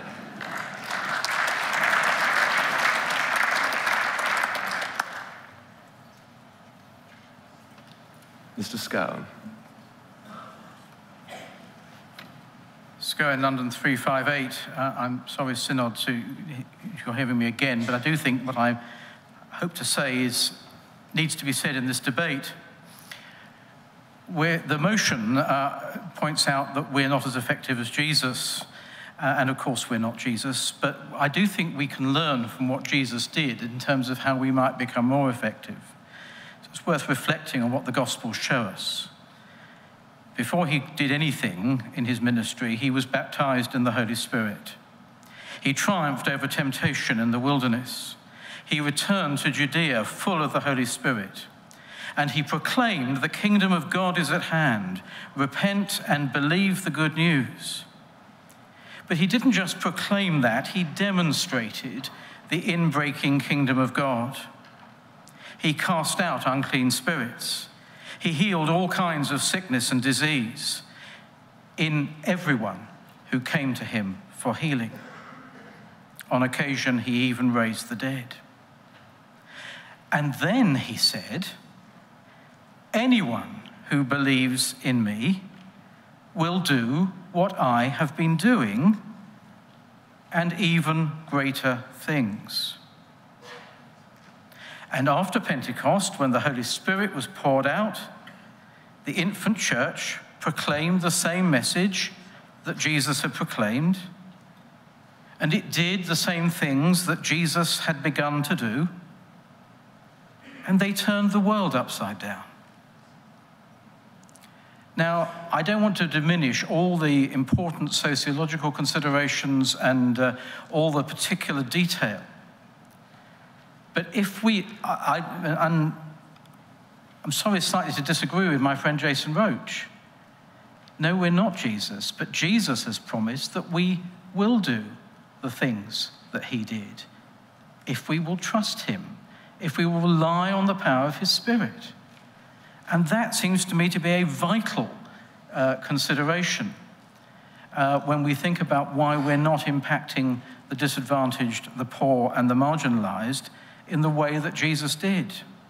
It was the words that he spoke and his ability, through the power of the Spirit, to meet crying needs for deliverance, for healing, for wholeness, that caused the common people to hear him gladly, as the scripture records.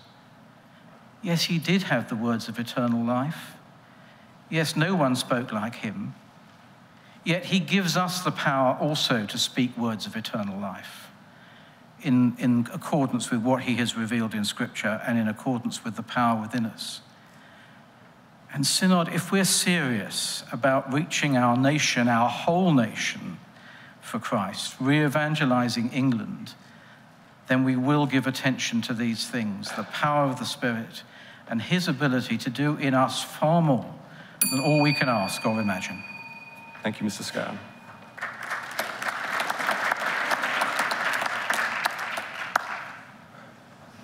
Mr. Kingston.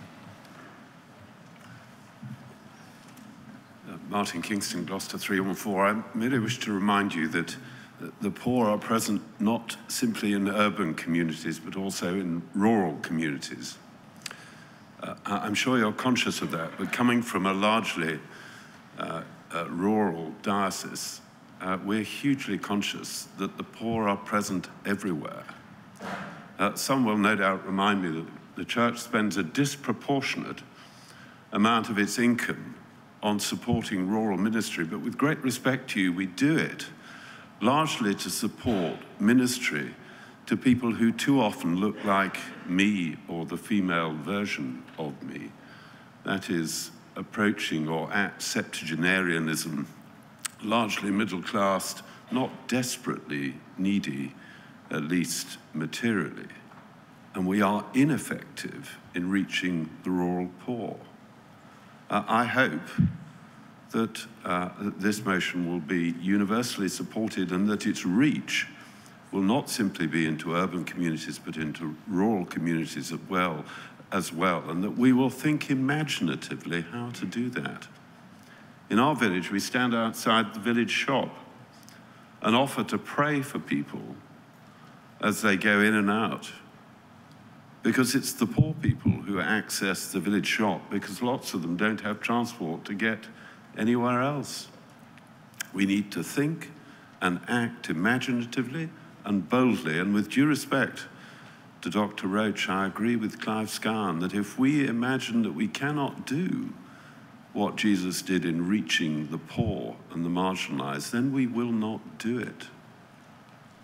Let's be bold, think imaginatively, redistribute our resources in an effective way, and be sure that we do not forget the marginalized and poor wherever they might be. Thank you.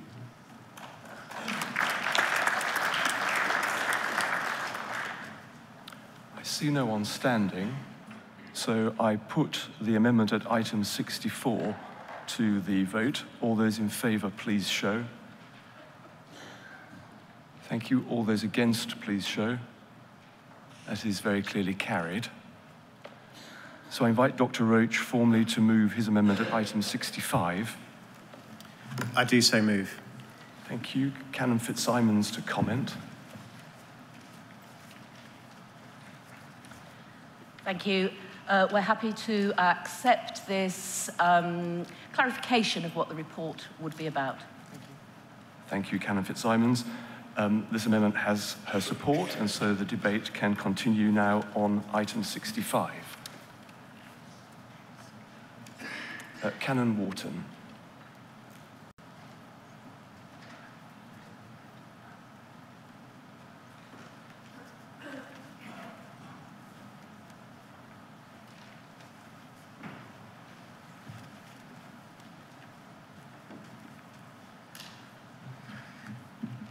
Kate Wharton, Liverpool 157. Thank you, Chair. The greatest passion of my life is Jesus. The thing which I am most passionate about doing is sharing Jesus' love with people in the most deprived urban communities in our country. I have spent the past 15 years leading churches in Liverpool, excuse me, and 5 years in Leeds before ordination. There's no way, therefore, that I could do anything other than support this motion from the Diocese of Leeds. However, when I first read it, I felt that it didn't quite say all that it might, and that there was more that could be said which would be of value, which would bring to us an appropriate challenge and encouragement as we seek to consider our engagement with our most disadvantaged communities. That's why I'm delighted to support Jason's excellent amendment, because I think it takes us further in the right direction. It helpfully reminds us that fundamentally the gospel is good news for the poor. If the gospel doesn't work in our most deprived urban communities and among the poorest people, if it can't be good news there, then where can it be? And so, as I enthusiastically support an amended version of this important motion, just a word on each of the 3 points within this amendment. We simply must do better at selecting and training people from our most disadvantaged communities. We cannot surely imagine that the people from those places are less intelligent than others, that they have less capacity, that they are less loved, gifted, called, chosen, that they have less to offer to the wider church, that they are less able to lead. And if we don't believe those things, then why is it that our leadership, lay and ordained, does not fully reflect the variety of all of our communities? We must make it a priority to seek to change this. I'm a trustee of St. Mellitus College, where a pilot project is underway to begin to imagine this process differently, but more must be done across the whole church. It's also true, I think, that we must provide more resources for our most disadvantaged communities. I recognise, of course, that every single community, every ministry, every group can argue that they need more resources and they're not infinite. But it's complex, I understand that. But I would ask that we do not forget these communities. They are so often forgotten by government, by politicians, by councils, but never forgotten by Jesus. Finally, it's true that we must share good news stories because there are so many. Currently, we're planning full immersion baptisms for some people who recently came to faith at Alpha. There is so much good news as churches make a difference in their communities, as lives are transformed, as God is at work. So I would urge Synod to vote for this amendment, and then I hope for the amended motion, and to state clearly our absolute commitment to ongoing mission and ministry in the most disadvantaged communities in our country. Thank you.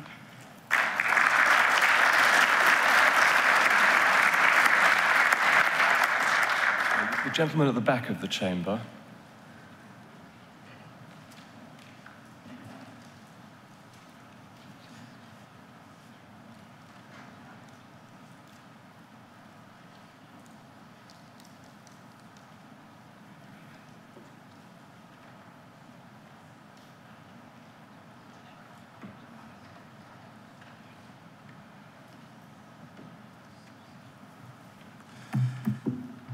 Thank you, Chair, for calling me. Chris Tebbett, Salisbury 213.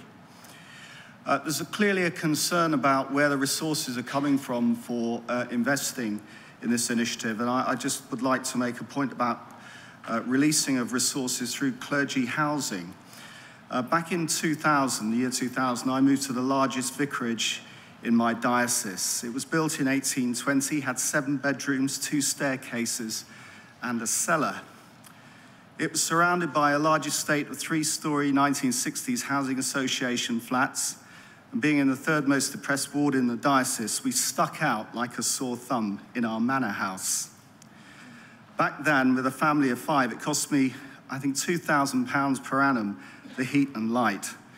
And in view of our new 2030 net zero carbon target, I hate to think what the diocese will do with this house, now inhabited by the Archdeacon.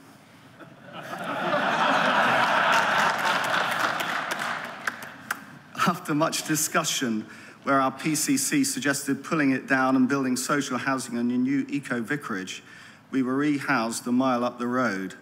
And with regret, there was clearly a diocesan attachment to our spooky manor. But then I suddenly had neighbours who would speak to me. My heating bill more than halved. It enabled me to build proper relationships with the community. It provided an economic and secure home for my family, and it improved my ability to focus on my ministry rather than spending half the week trying to maintain a wild, nearly half-an-acre wilderness garden and a plumbing and heating system that seemed to be continuously breaking down. My point is that clergy housing is a hugely important factor in terms of mission and evangelism. Inappropriate housing sends out totally the wrong message and tone to the community. It affects the well-being of clergy and their families, and it can release significant resources for use by the diocese.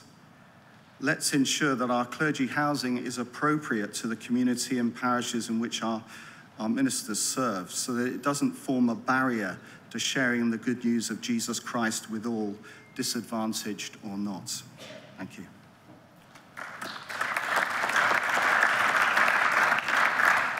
Bishop of Dover, and then I shall test the mind of Synod on a motion for closure on this item. I would like, Rose Hudson-Wilkin, Bishop of Dover, number 43. I would like to support this motion and the amendment in particular. I am always intrigued when we talk about mission that we begin to get bogged down by resources. We are the greatest resource in terms of the people of God.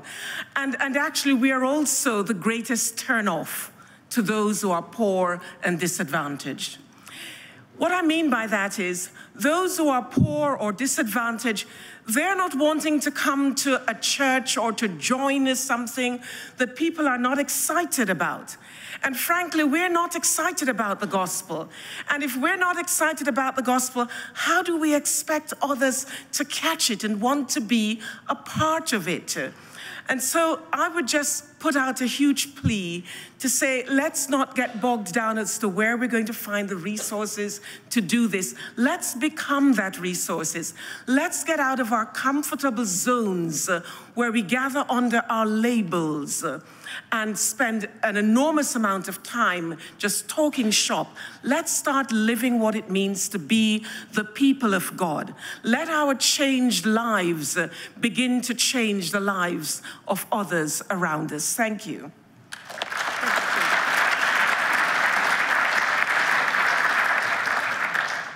So understanding Order 31, I put a motion for closure to the Synod on item 65. All those in favour, please show. Thank you. All those against, please show. That is clearly carried. So I put item 65 to the vote. All those in favour, please show. Thank you. All those against, please show. That is very clearly carried.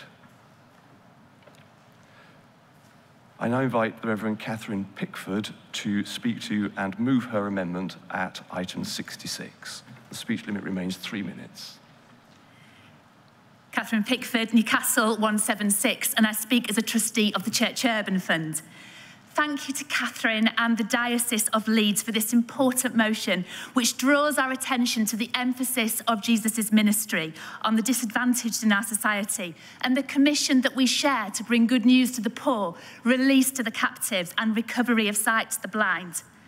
Thank you also for highlighting the need for research and study to help us understand how we can become a church which attracts and serves those in our communities who suffer from disadvantage of all kinds. I think that my amendment strengthens and sharpens the motion in 3 ways. First, it draws our attention to relevant work which is already being undertaken. The GRACE project is a major piece of research commissioned by the Church Urban Fund, the Church of England, and the think tank Theos.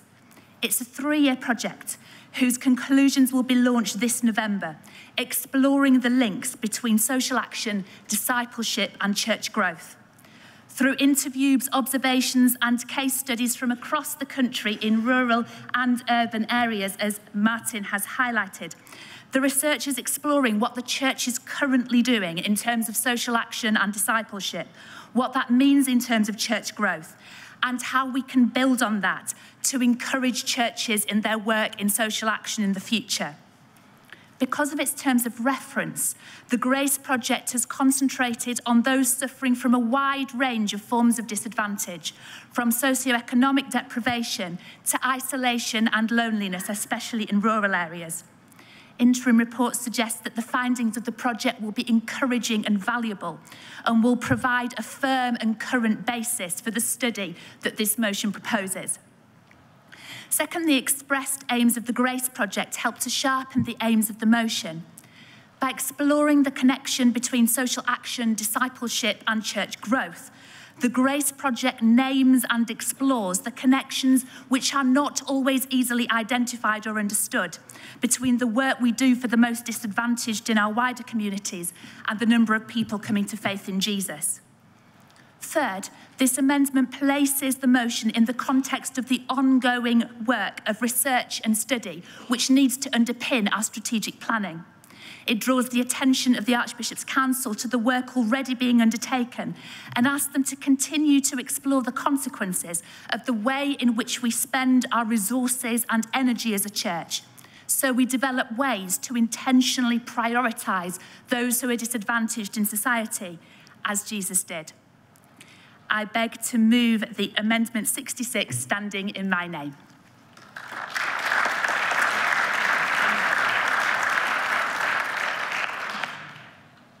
Canon Fitzsimons to respond.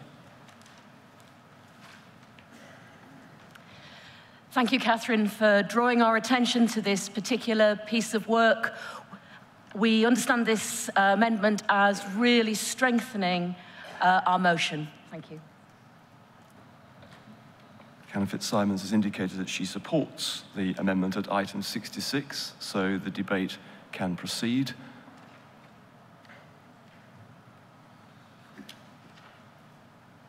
Thank you. Followed by the gentleman over here. I think, sorry, my eyes are dim today.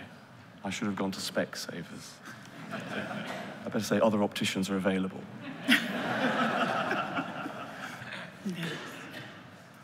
Lisa Batty, Manchester 169. On coming to Synod initially, we were discussing the needs of the homeless. I worked then in Salford, having worked in Salford 18 years. I am very interested in the homeless and have spent long times with poor people in an urban area. And at that time, I remember thinking, if we followed through on what we were voting for, which was to devote more resources to the care of people that I was working with, we would need to reintroduce the modern equivalent of the poor workhouses of the past, that we don't realize the state isn't actually out there to help us to do the caring.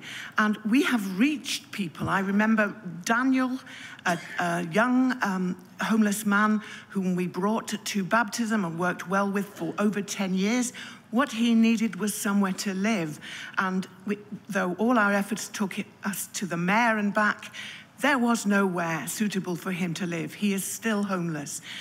If we keep on deciding to allocate more resources, we're going to have to become politically much more aware of how to do that, because you cannot bring people to faith in the Lord Jesus when they are cold and hungry and poor. And honestly, I was going to vote against that last amendment for the reason that it constantly said again, more, more. This amendment, this is sensible in my opinion. This builds on what's already being done in social care work. And I really hope we can support this one, at least to take attention towards that element of this particular motion.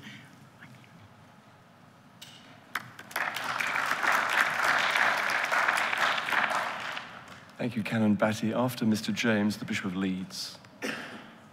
Brunel James, Leeds 133. I've been ordained for 21 years and spent the majority of that time working in the poorer parts of West Yorkshire.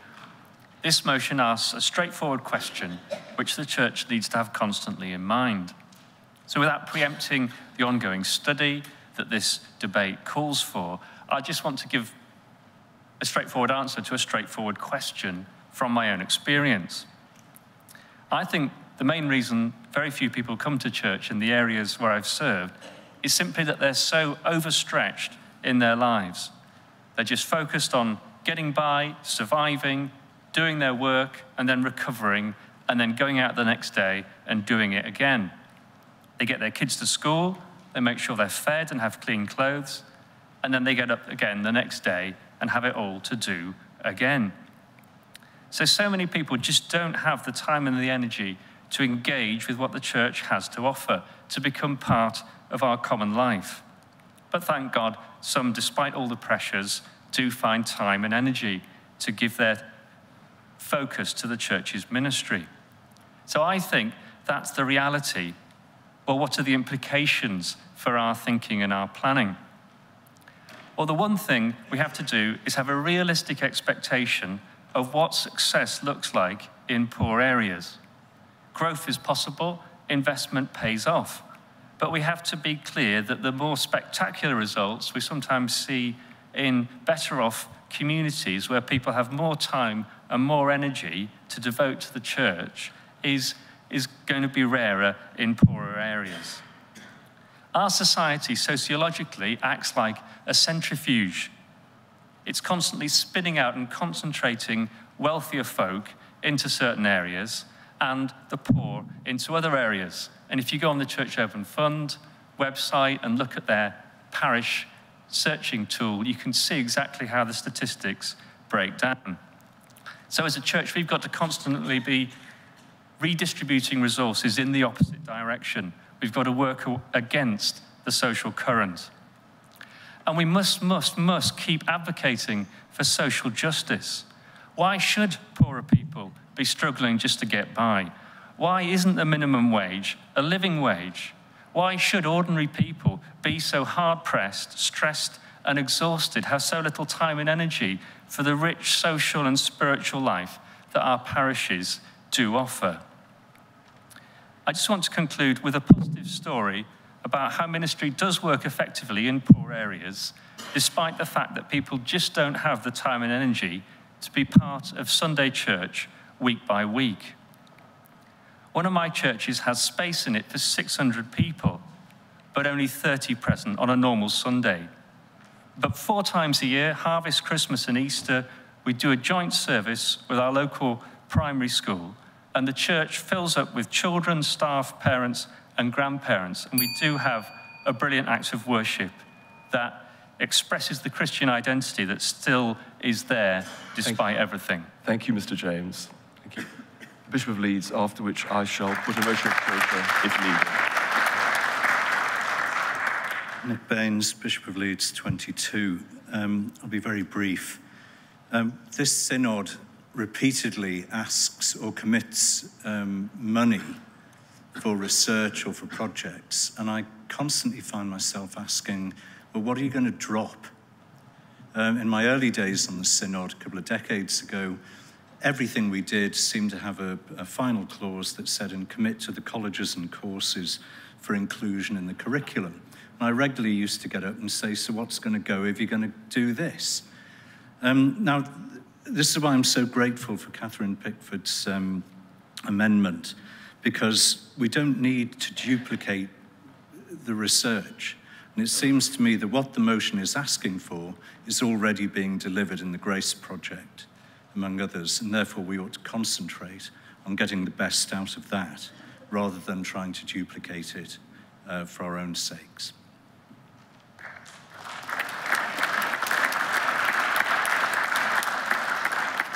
I'd like to test the mind of the Synod with a motion for closure on item 66.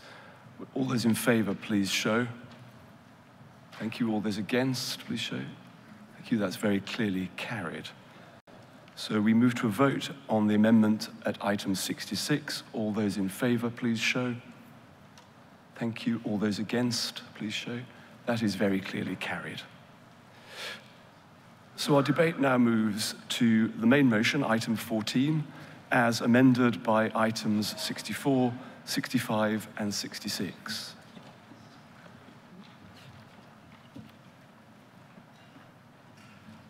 Sorry, the lady here, yes, thank you. Yes, followed by Sarah Toppling.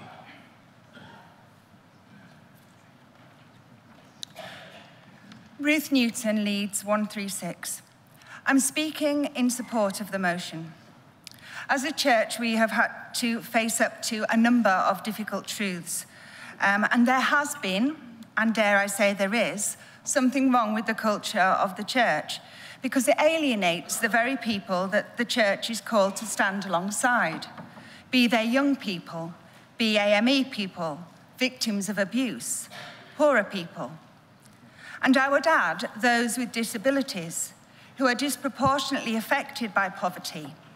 In 2016, the Joseph Rowntree Foundation discovered that half of those living in poverty lived in a household with a disabled person. And disabled people are frequently prevented from accessing our worship and our buildings due to the fact that so often heritage trumps accessibility.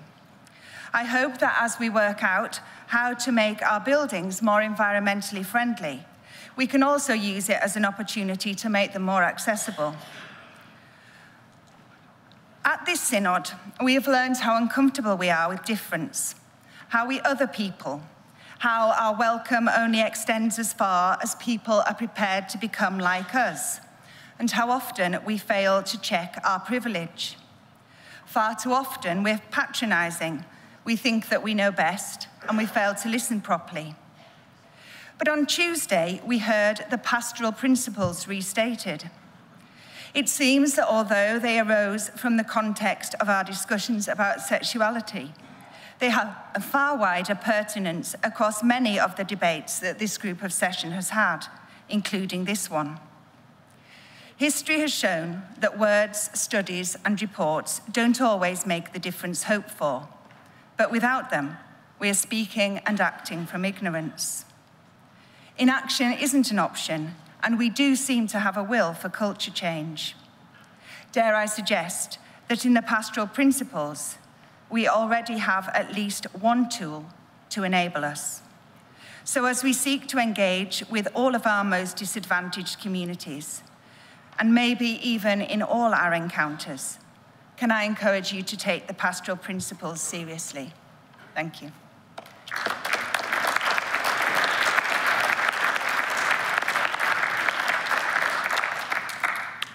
After Ms. Toppling, is Mr. Leslie standing? Yes, thank you.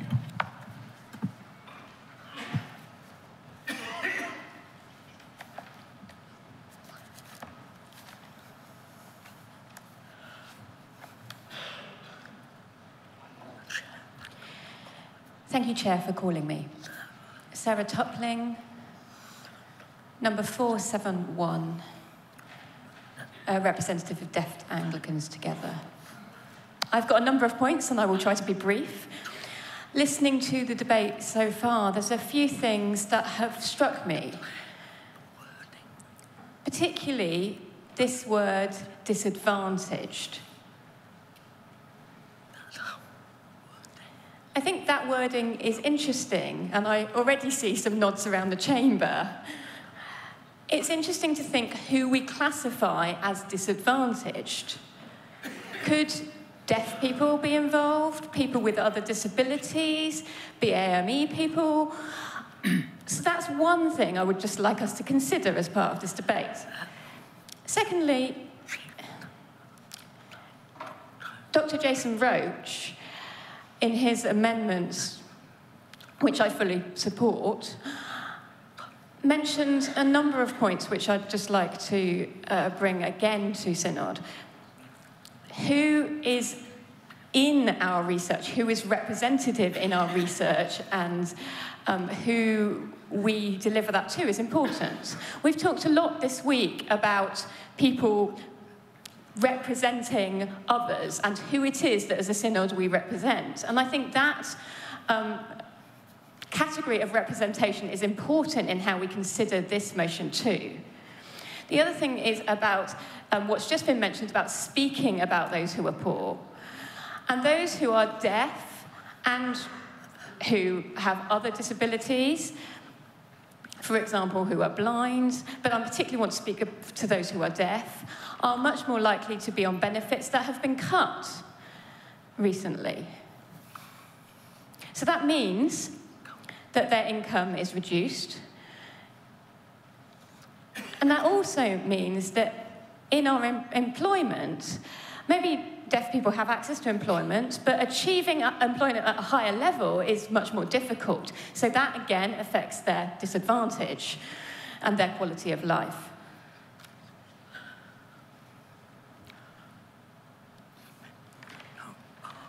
Just excuse me while I refer back to my notes that are here on the podium at an angle.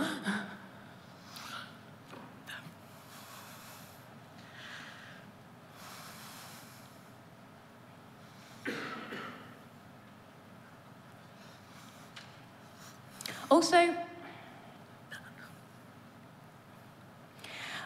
we need to think that whoever is conducting this research needs to be aware of the barriers to employment, all sorts of barriers to achievement, and barriers to education. The learning is not always enough. Some deaf people, for example, in our communities are in poverty. Not just a certain amount of people, but it could be that it's poverty on top of being deaf. And so those people who are deaf in our communities are struggling because of that poverty. So please, when we go ahead with all of this research, I want to urge us to keep in mind the right people being involved in that research in order for those studies to be representative. And I also support what's just been said by the Bishop and others, that we have research out there already. Let's look at what's out there and use that as we go forward. Let's not spend more resources on doing things again. Let's look at what's there. And so that's important. We also need to make sure this research gives us the true facts. Thank you very much.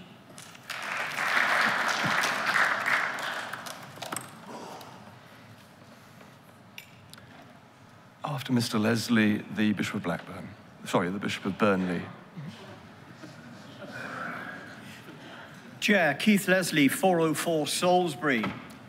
When reading the supporting papers to this motion, the phrase, Jesus' remarkable capacity to care, relate, and communicate with people in communities stood out for me.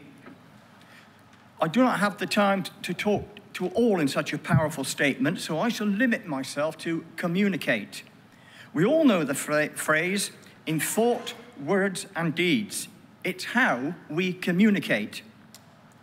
Words matter, for, if we're being honest, they reflect our thoughts. They guide our actions, and with these actions, we build our culture. Let's try several words that we've used extensively over the past few days. When it was recommended to me that I might stand for synod, I wasn't sure what was meant. And I'd been an Anglican for decades. Surely we mean the Church of England Central Conference. How about quinquennium? Now there's one to roll your tongue around. Surely we mean a 5-year term? What about covenant? Hardly an everyday term, is it? I won't go on to theological and prophetic. We had in our first speech at this conference, we majored on shepherds, the good ones. How many of the 3.5 million people living on social housing estates know what a shepherd is all about?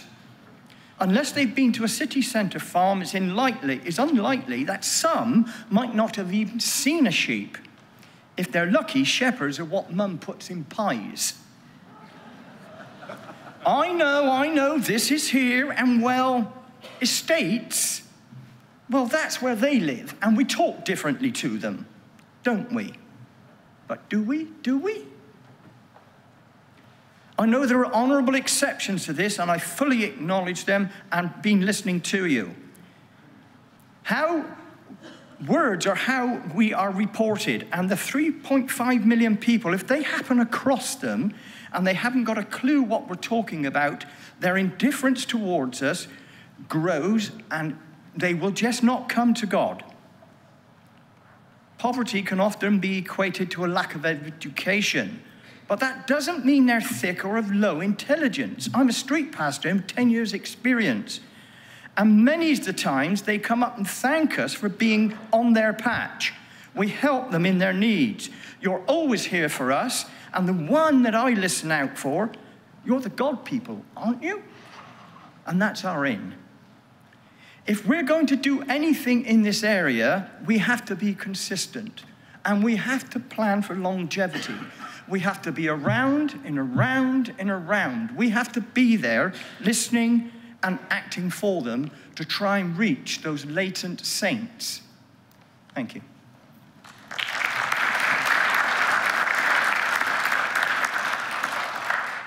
The Bishop of Burnley, and then I shall test the mind of the Synod on a motion for closure. Philip North, Burnley 50, Philippians 2:6. Christ Jesus did not regard equality with God as something to be grasped, but emptied himself. Jesus joyfully lets go of power in order to empower us, and thereby he sets a pattern for the Christian life.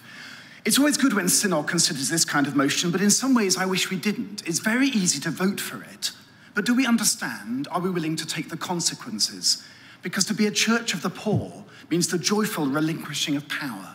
It will mean, like Christ, us setting power aside that others might be empowered. It means every person here making genuine sacrifice.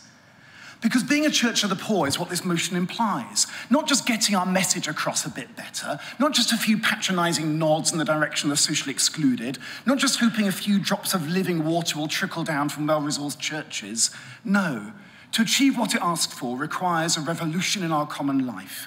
It means doing what Jesus did, placing at the heart of the community the bound woman, the blind man, the poor widow, the child, and letting them sing, letting them show us the way of faith.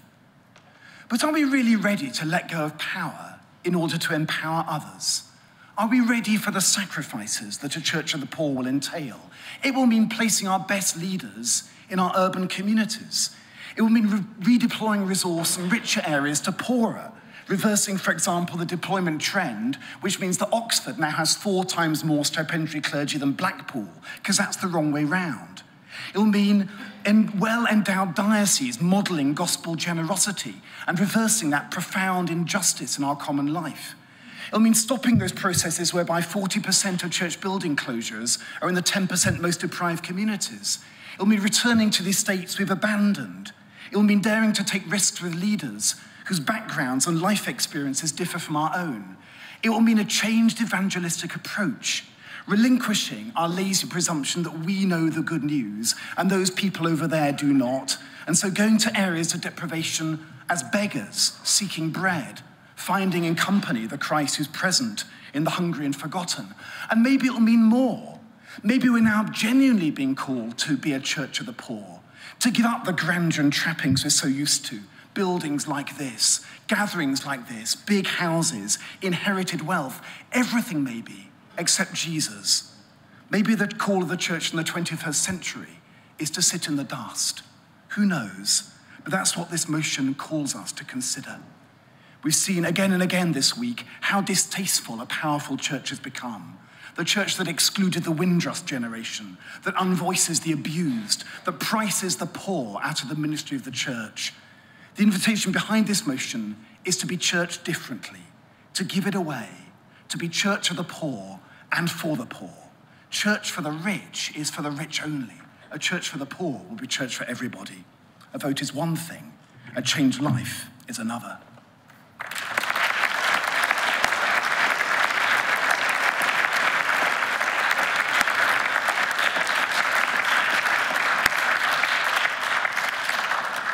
Under Standing Order 31, I put the motion for closure on item 14. Would those in favour please show? Thank you. Those against, please show. That is very clearly carried. So I invite Canon Fitzsimons to respond to the debate. She's very kindly indicated that she will try and do so in 2 minutes. But I can't see the light because I'm in the wrong place. I'm really grateful for all the contributions to this debate and for what has been heard, hopefully, by us in the chamber, but also throughout the different departments, areas, dioceses of the Church of England. But what I actually want is it's not just words, that the research isn't just words, but that the culture of the church can actually be changed by both listening to the voices of those on the edge and then acting on what we hear. But Bishop Philip's words are really important. That will mean change for everyone. Please vote for this motion in knowledge of what you are doing.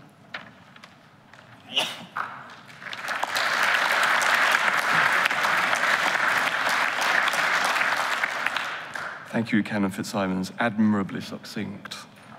So I put now item 14 as amended by items 64, 65, and 66 to the vote.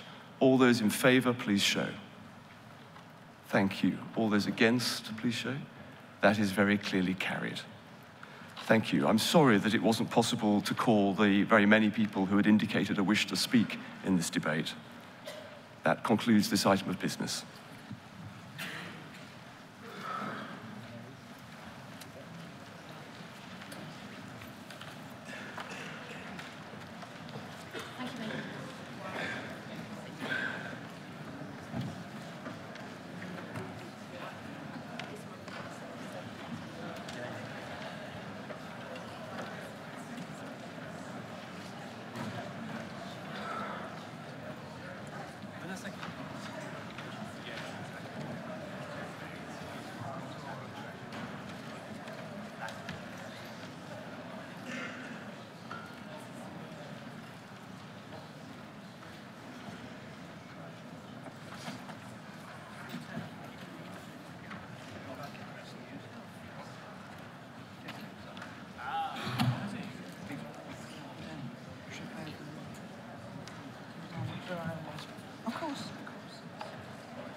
Synod, we come now to item 15 on the agenda. This is the private member's motion on legal aid reform, standing in the name of Mr. Carl Fender.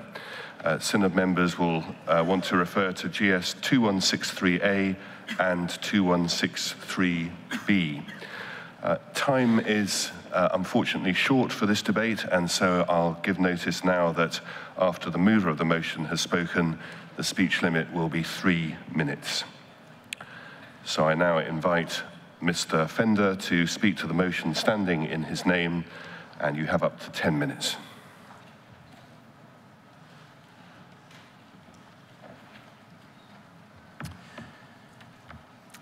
Thank you very much. Carl Fender, 342 Lincoln. Synod, a small declaration of interest. I do legal aid work in some of the areas affected by LASPO, and I would probably do more if it were not for the legislation. Our faith speaks generously about the rule of law. It has deep roots within Scripture. It has particular values of equality before the law, unhindered access, representation, and fair judges. It is the obligation of government to deliver all of these, and democratic governments strive to do so through their own laws, but the principles are also enshrined in international conventions. The importance of access to justice cannot be underestimated.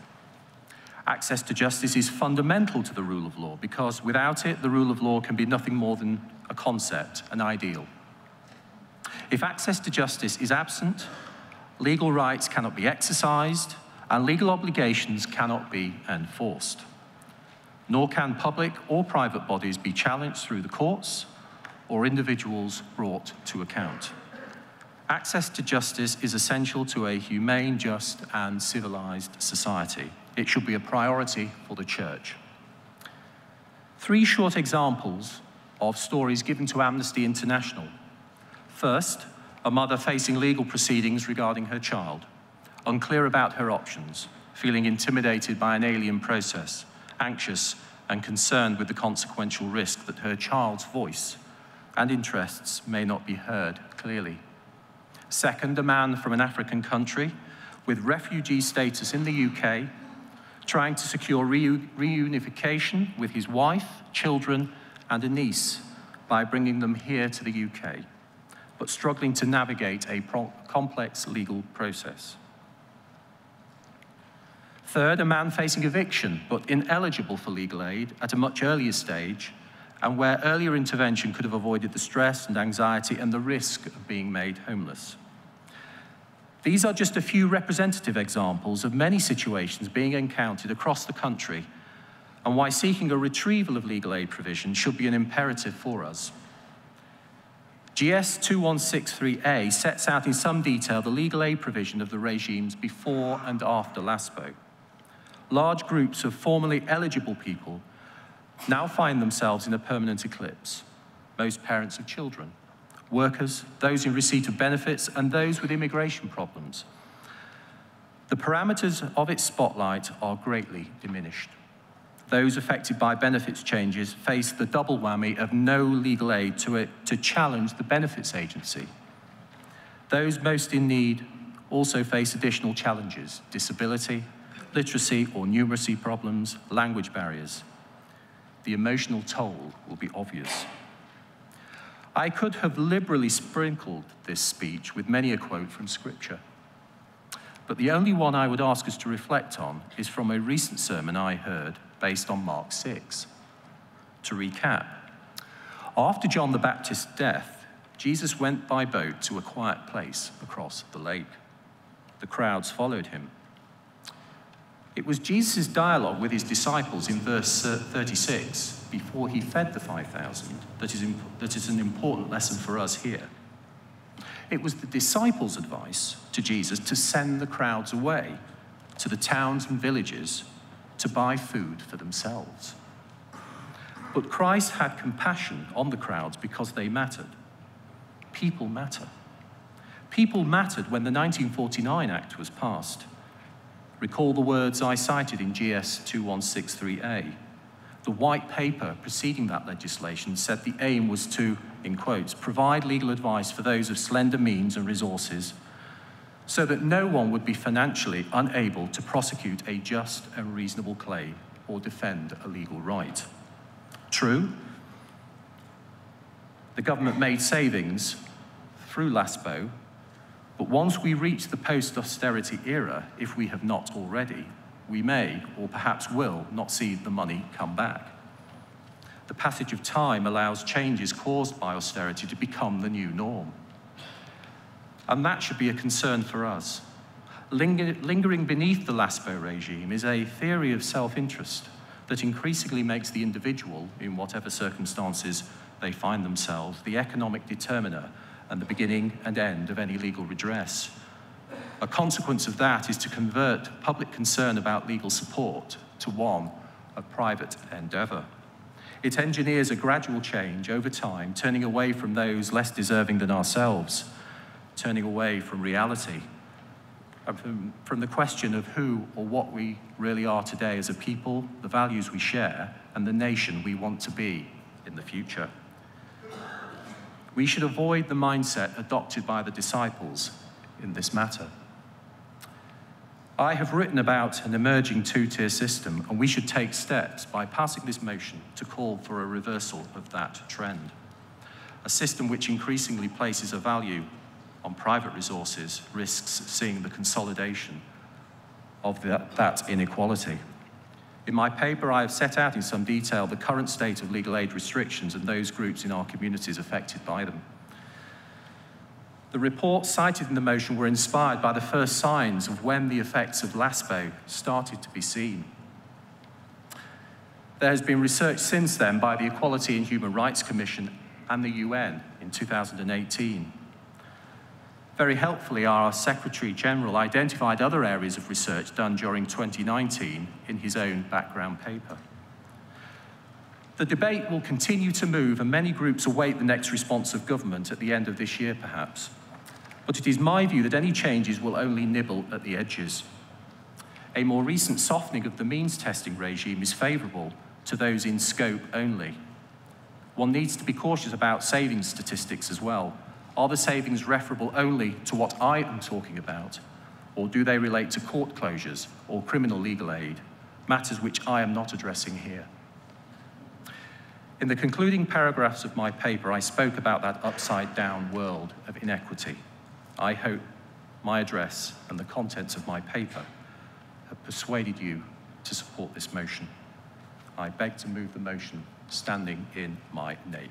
Thank you.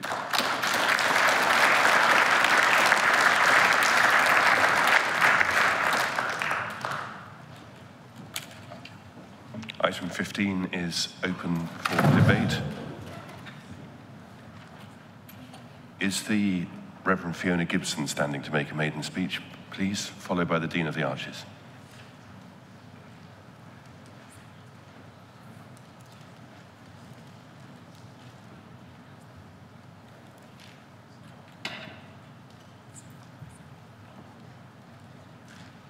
Speech limit is 3 minutes. Fiona Gibson, St Albans 205. Thank you for calling me, Chair. I wish to draw Synod's attention to one very specific aspect of the current legal aid arrangements, which has a direct link with the incredibly important debate we had yesterday, addressing our need as a church to take concrete action and do whatever we need to do in order to support the survivors and victims of clerical sexual abuse. We know that as well as the victims and survivors of clerical abuse here with us in this chamber, that we are also in the presence of victims and survivors of abuse perpetrated by those in other organisations. And the legal aid system as it stands at present has a direct impact on all of those survivors and victims. Legal aid is still available for abuse survivors and victims, but the means threshold is so low that so few clients are unlikely to qualify. There are some firms who do still have franchises, however, they are few and far between.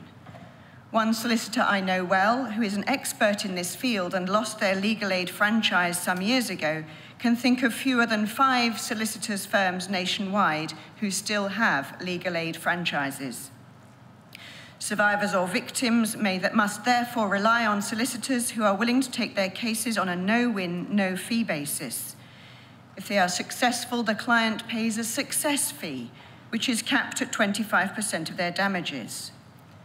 Without legal aid provision, solicitors therefore have to take some risks, screening inquiries and having to ultimately decide not to take on some cases, something they find very hard, but know far worse, it is infinitely more dreadful for the survivor or victim, as they are denied access to justice. Overall, under the current system, survivors and victims are worse off than they were before because they are not easily able to access a legal aid solicitor, as there are so few left. They may not even qualify for legal aid because they earn too much or own a house. And as no-win, no-fee agreements are the only viable alternative these days, they never end up with 100% of their damages because of the success fee deduction. On legal aid, the client usually ended up with a 100% of their compensation. To me, this is another clear example of an unfair two-tier system.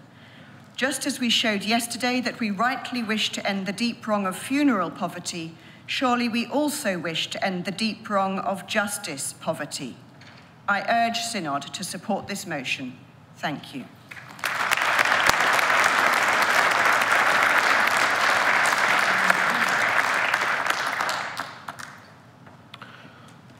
After the Dean of the Arches, Mrs. Caroline Johnson. Charles George, 454, Dean of the Arches. It has now become practically impossible for a litigant to obtain legal aid in what are termed private family law cases. That is, cases simply between the couple concerned and their children, rather than involving an application by a local authority in care proceedings. Yet, private family law applications exceed public ones by a factor of more than 3 to 1, 49,250 to 15,800, using December 2019 figures. Almost 1/3 of separating couples turn to the family court to resolve issues regarding their children. Yet for most of these, unless significant domestic violence has occurred, there is no legal aid available. The results can be seen in family and housing cases throughout the country. Cases which ought to have been brought are not brought. Cases which have been brought lack the benefit of legal screening and legal presentation. Hearings take longer, and the risk of erroneous adjudication increases. In 2018, the retiring president of the Family Division was reported as saying, and I quote, "Anyone who thinks we currently have a network of courts which enables proper access to justice is deluding themselves."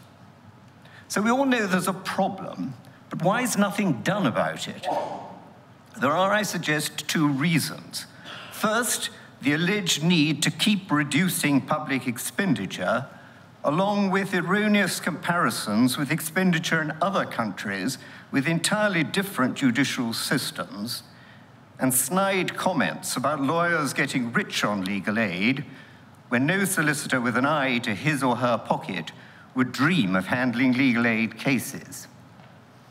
Funding for legal aid is one of the many victims of ill-judged austerity.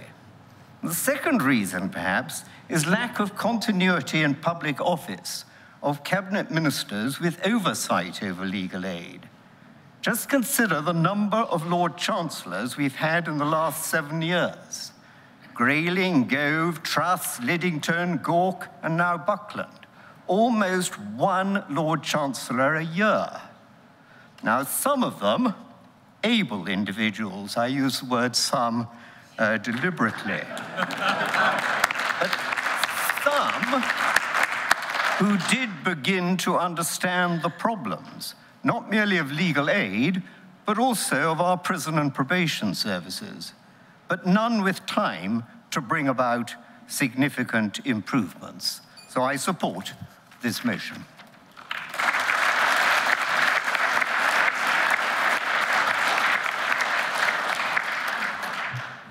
After Mrs. Johnson, the Bishop of Guildford. Carolyn Johnson, Blackburn 255. I'm very grateful to the previous speaker, which was on the points he makes about private law cases, because that will shorten what I have to say considerably. I am a family law barrister who does all legal aid work. And just to make it clear that all the care work that I do, which is when children who are at risk of suffering significant harm are taken into court by the local authority, all that work is legally funded, as is all the experts that are required in many of those cases which involve non-accidental injury, sexual abuse, child abuse, all kinds of torrid evidence. That is properly legally aided. It is, as Mr. George explained, the private law. And what I wish to support is the third paragraph of the motion, which is calling on Her Majesty's government to respond positively to these reports and explore ways of alleviating the impact. I do not believe that children should be brought into these proceedings whereby their parents are using them as weapons in the court process. Where I would ask the Synod to support is funding legal aid for solicitors to give that initial advice and help before applications are made. That would not only decrease a huge amount of court time, but the emotional, it would also decrease the emotional aspect. What we do in Blackburn, and what I urge other churches to do, and other dioceses, are run what we call separated parents information programs. These are where parents are, at the moment, those are funded through the court service, but only when applications are made. The way to ensure that parents get this advice would be for those courses to be made mandatory and funded. These courses are funded by the court service. They could fund the churches, they could bid to do these courses, and thereby see the parents separately, not as in mediation, and explain to them and ask them if they really want a judge to make the decisions about their children. So I support this motion, but I would ask all churches, all dioceses, to look at providing those sort of courses which are properly funded. We wouldn't need any further resources at all.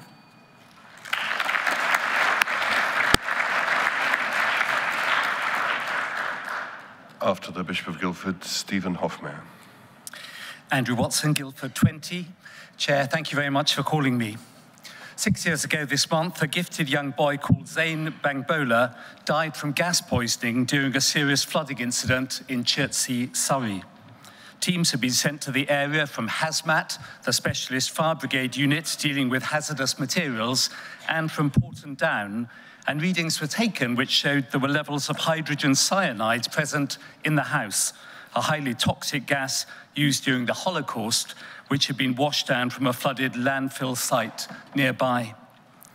The local authority, who initially denied the existence of the site, contended that Zain had died not from the hydrogen cyanide, but rather from carbon monoxide poisoning emanating from a faulty petrol pump discharging floodwaters from their basement.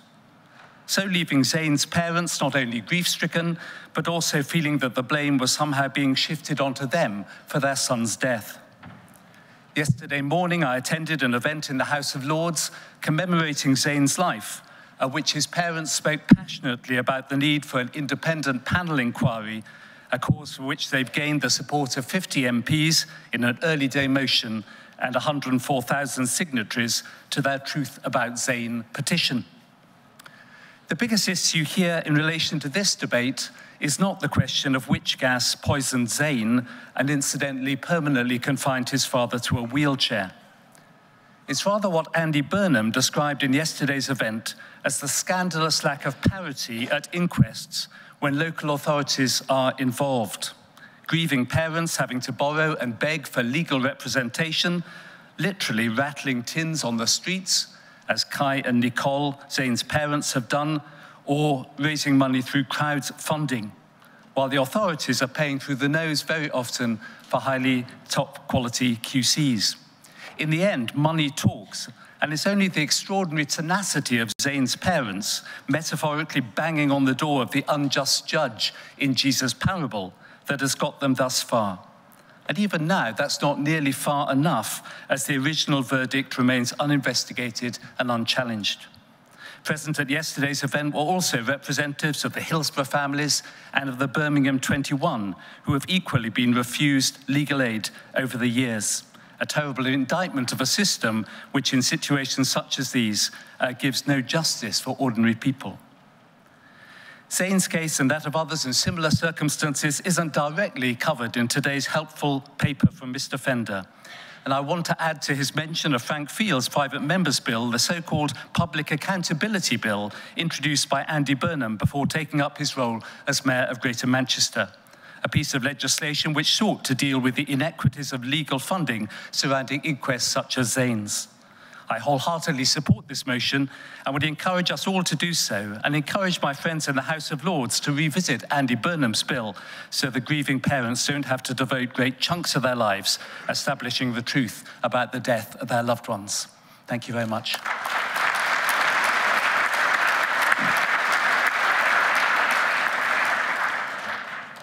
After Stephen Hofmeyr, I'm going to call the Bishop of Southwark, and I'm afraid then, because of time, I'm going to have to test your mind on the closure. Stephen Hofmeyr, Guildford 319. Thank you for calling me Chair. I declare an interest. I am a barrister. Having said that, my practice is in the field of commercial international disputes, which is unaffected by legal aid. But of more relevance for present purposes is the fact that I am a recorder, that is a part-time judge presiding over criminal trials in the criminal courts, and have been for 15 years. I generally sit in criminal cases for a minimum of 15 days each year, and as such, I have direct, albeit limited, experience of the criminal justice system in action. And I can confirm from personal experience that the legal aid system brought into force in 2013 has had a dramatic adverse effect on the criminal justice system and its administration. Significant numbers of people within our communities who are either too poor to be able to afford legal representation, or who suffer disproportionately because of illness, disability, difficulties with literacy or numeracy or language barriers, they are most affected. The number of people who appear as litigants in person has increased significantly, and they are being placed at a distinct disadvantage. No or inadequate representation is unjust and leads to injustice. Justice flows from God's heart and from his character, and as his followers, we are enjoined to do justice. Justice can only be administered fairly on a level playing field. As we all know, it's more difficult to kick or hit a ball uphill than it is to kick or hit a ball downhill. And in order to achieve a level playing field, legal representation is generally essential, but is increasingly unavailable. Unless there is universal access to justice, there will be injustice. And borrowing the words of Bishop David Shepherd that we heard earlier today, and consistent with my analogy, we need Synod to bat for the poor. May I encourage you, please, to support the motion. Thank you.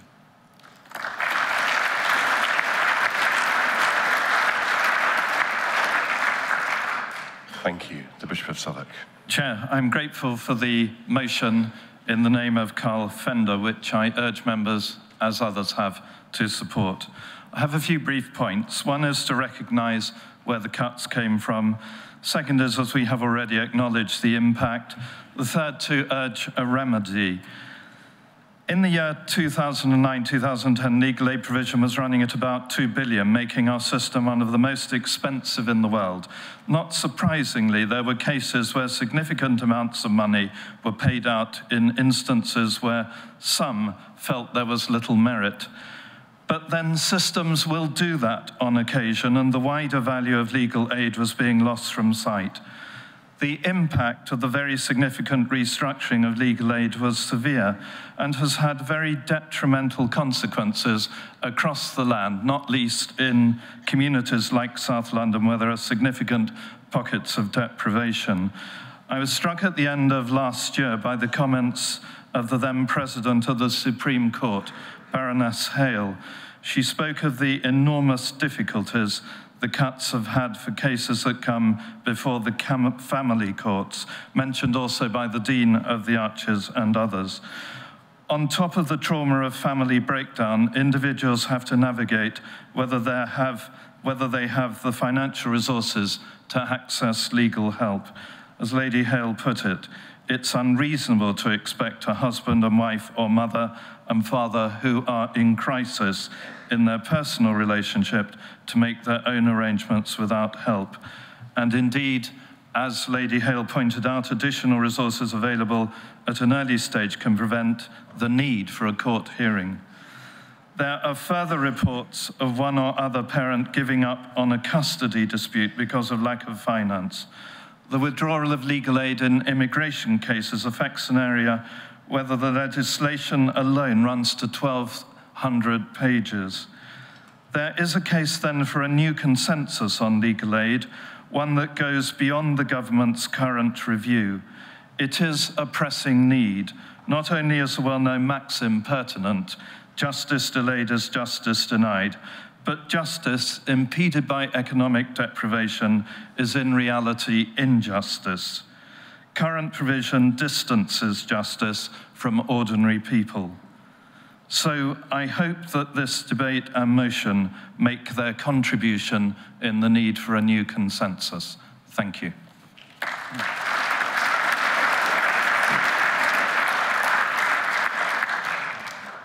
Synod, I'm aware that there remain many members wishing to speak, but I'm afraid at this stage the clock is against us, so I wish now to test your mind on whether item 15 has been sufficiently debated, and I therefore put the motion for the closure.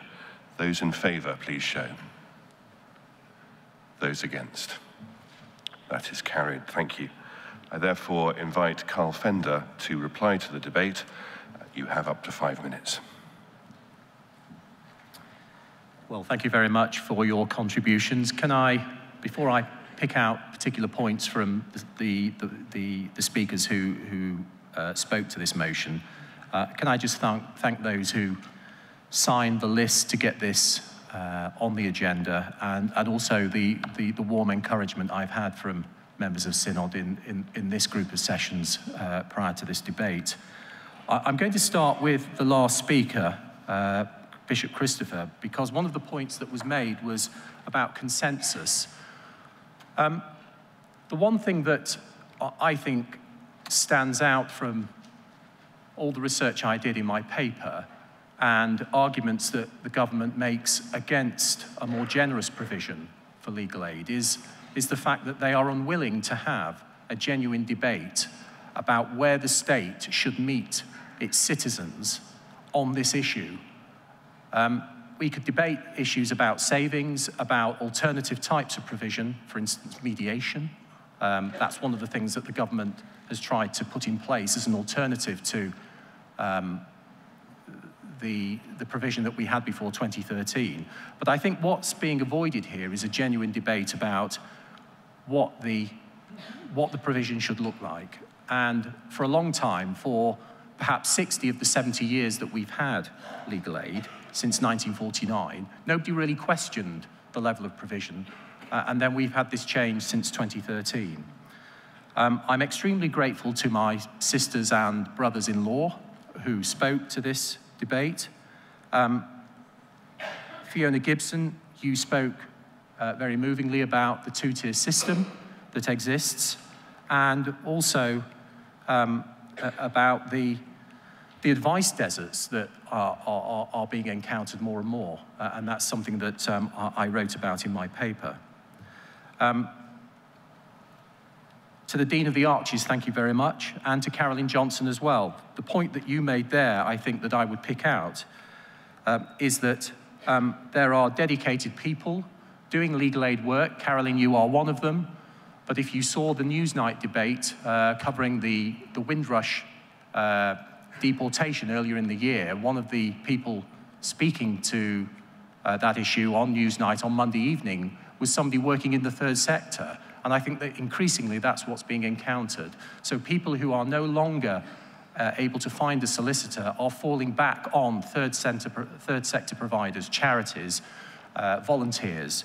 And I think that that is increasingly going to happen unless we try and send a message to government that we don't approve of the current state of legal aid provision. The Bishop of Guildford, thank you very much. What I pick out from that is an important issue about equality of arms. We can never get a perfect balance of equality of arms in cases, but increasingly what this provision does, where we are now, sees a widening of that gap. And you told us very, very movingly about the inquest and about the little boy who was affected by that disaster. But you told us that there is clearly a very clear inequality of arms of bigger interests being represented by Queen's Counsel and the family struggling to find any representation at all. And to Stephen Hoffmeyer, thank you. Again, you told us of your own direct experience of those groups disproportionately affected by legal aid cuts. And again, what I've spoken about and written about are people who, because these cuts affect the people in the lowest economic strata of our society, and they are disproportionately people who are disabled, who have literacy and numeracy problems, language problems as well. So, Synod, thank you very much for your contributions to this debate and your support for it. Thank you.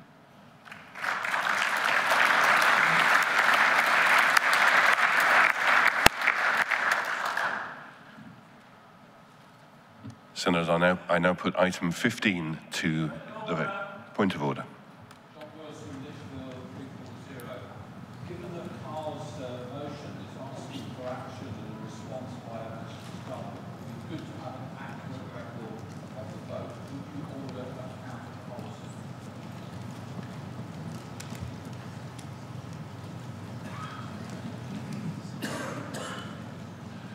That has my consent.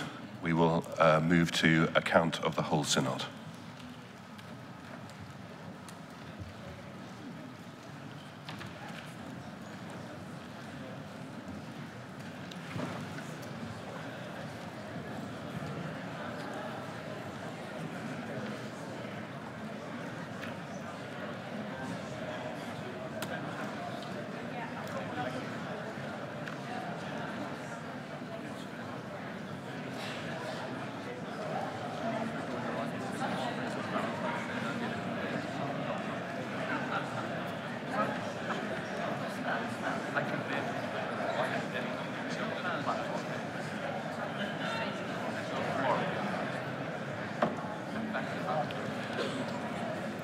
This is a counted vote of the whole synod.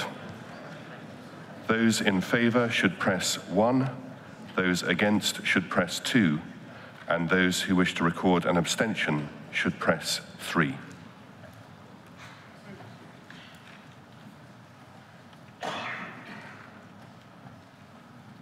The voting period is now open and will end in 1 minute.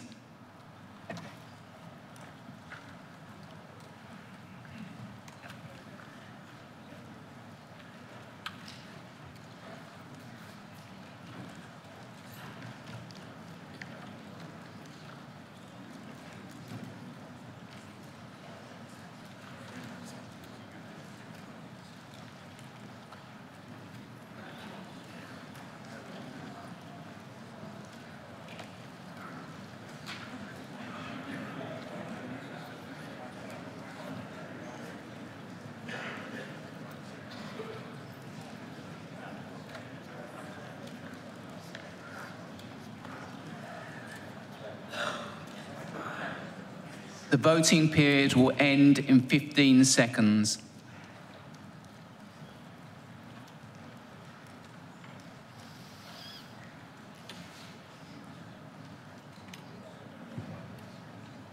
The voting period has now ended.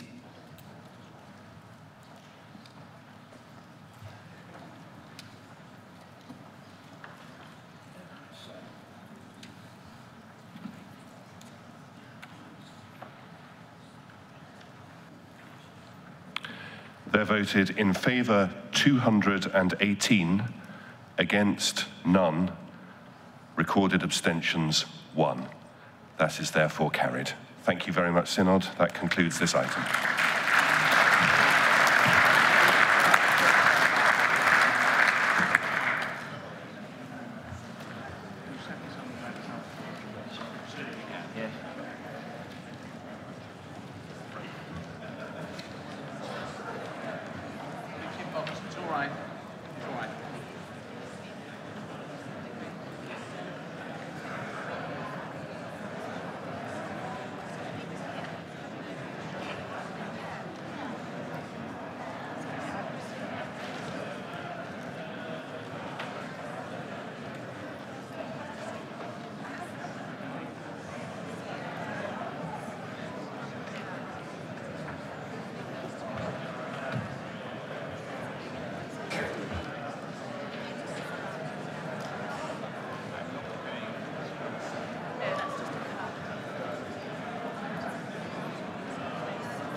Synod, the end is in sight.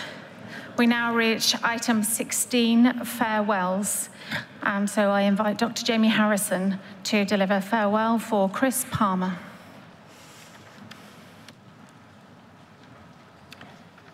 Thank you, Madam Chair. Chris is hiding, I think, on the platform. Chris, can you just show us where you... Thank you, great. So we know where we're focusing on this farewell.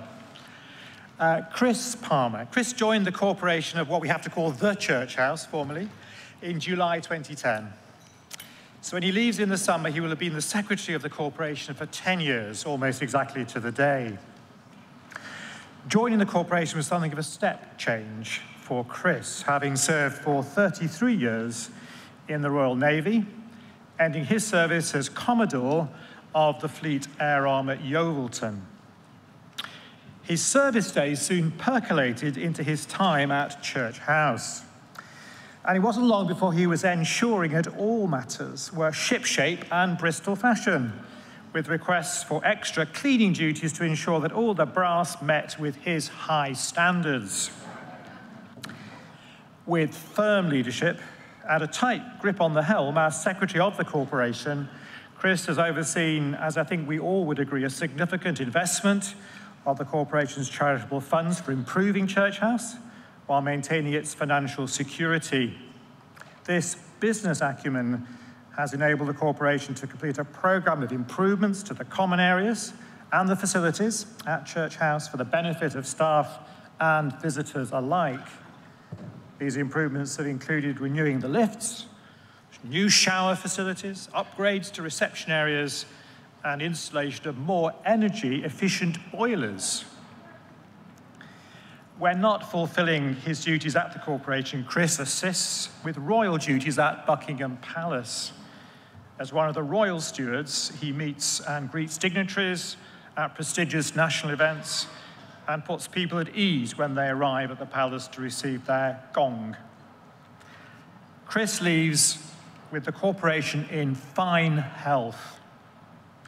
So, Chris, we wish you a long, healthy, and very happy retirement. And we pray that you go with our blessing and God's blessing. Thank you, Chris.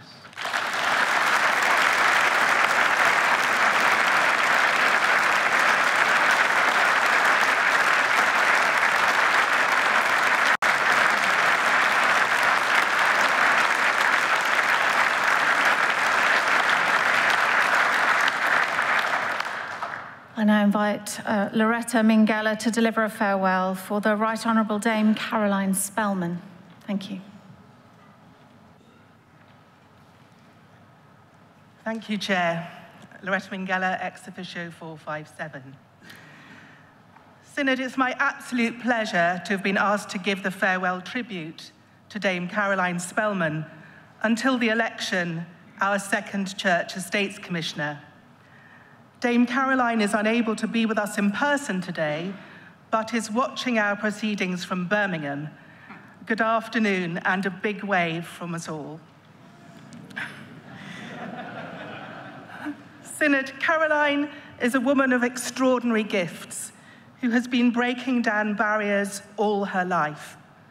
She was the 29th woman to be appointed to the Cabinet and the first to be asked by Her Majesty the Queen to be the second Church Estates Commissioner. As a champion of Women to Win, she mentored many women, younger and older, to encourage them to take up roles in public and political life. And I know she was delighted to join the Church Commissioners just at the time that a number of women were joining the bench of bishops. Having held posts as Secretary of State for the Environment and chairman of her party, she brought wide and deep knowledge and experience and enormous statecraft to the role. Quickly across her brief, she answered hundreds of parliamentary questions, ranging from the Church's approach to marriage, to its investments, to metal theft, and the persecution of the Church overseas. However, now and again, an MP would ask a quirky question, which she would handle with grace and good humour. One of the most memorable was perhaps a question on the Church's policy on hedgehogs. To the great surprise of her colleagues in the House of Commons, she answered to say the Church did indeed have a policy to support hedgehog husbandry in its churchyards.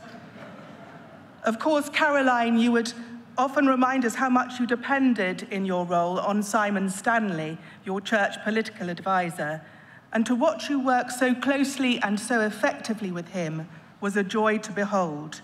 You were a star team.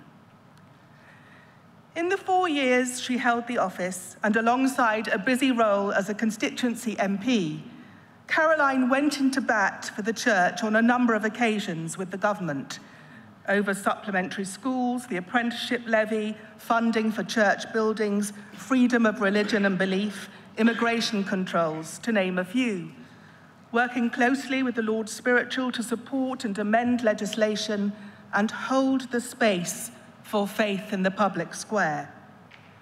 Her experience and depth of knowledge has contributed greatly to the briefing of the Lord Spiritual and the whole College of Bishops, as well as the board of the Church Commissioners, through some of the key moments during the last few years.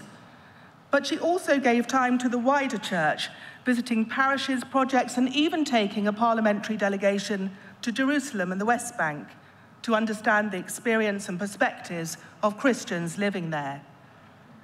Caroline was prepared to challenge the government about its future relationship with the European Union, always with quiet integrity and working across political boundaries to secure what she saw as the strengthening of civil society, the building up of the common good, and preservation of national unity.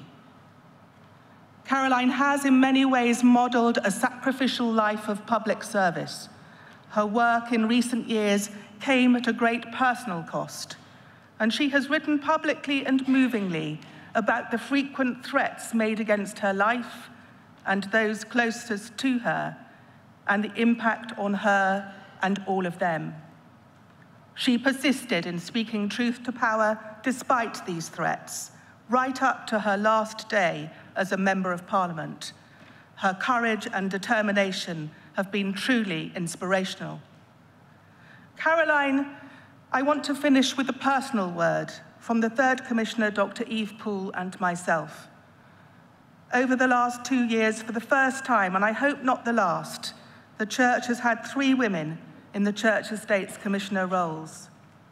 You know that these Estates Commissioner roles are not easy, but you've been so generous to Eve and me with your time, your encouragement, and your wisdom. At times, the roles have seemed almost doable.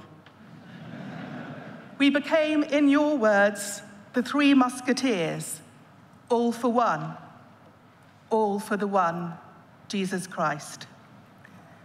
Caroline, Eve, and I say this: we love you, we hold you in our prayers, and we thank you, as Synod thanks you, for your great service to the commissioners and to the church. Thank you.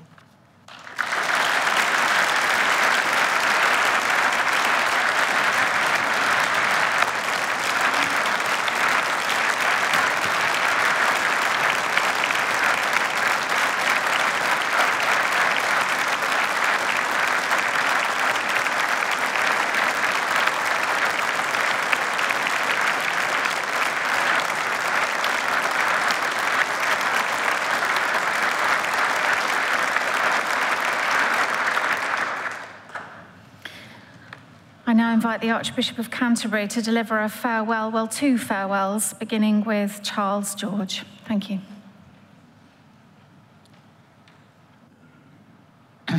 Thank you. I'd just like to add my, just a sentence or two to what Loretta just said. That my own experience of working with Caroline was absolutely wonderful.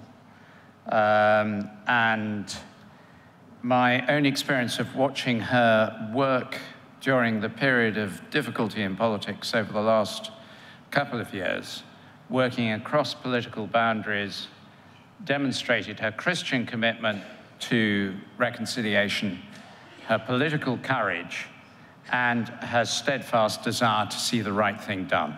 And I would add my appreciation. But here's another person who we don't see very often, but we only hear occasionally, but we owe a huge amount to him. Having, by the 1990s, become a distinguished public and planning law Queen's Counsel, as silk as it's called in the trade, it was natural, given his commitment to the church, that Charles should, sorry, I'm on my second page. Let's start that one again.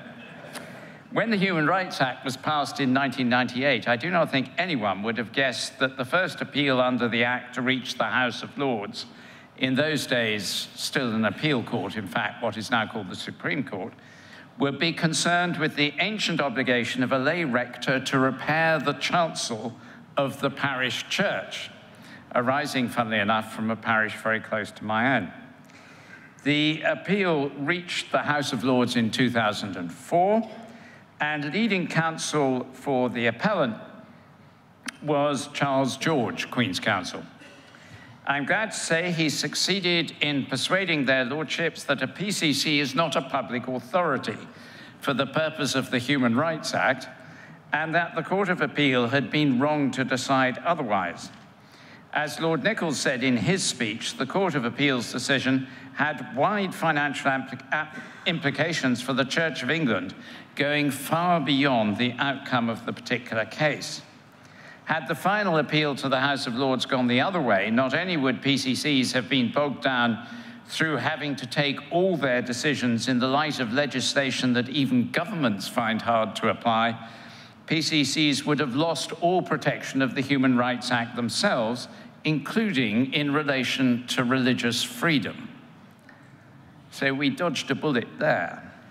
We owe a considerable debt to Charles for that outcome. He did not start as a lawyer. He took a first in history at Oxford and began his working life as a history master at Eton, publishing his book, The Stuarts, An Age of Experiment, in 1973. I don't think he taught me. You didn't, did you? But you must have been there when I was. Yeah. I was in a lower class, I suspect. He published, while he was there, his book, The Stuarts, An Age of Experiment. But a different vocation presented itself.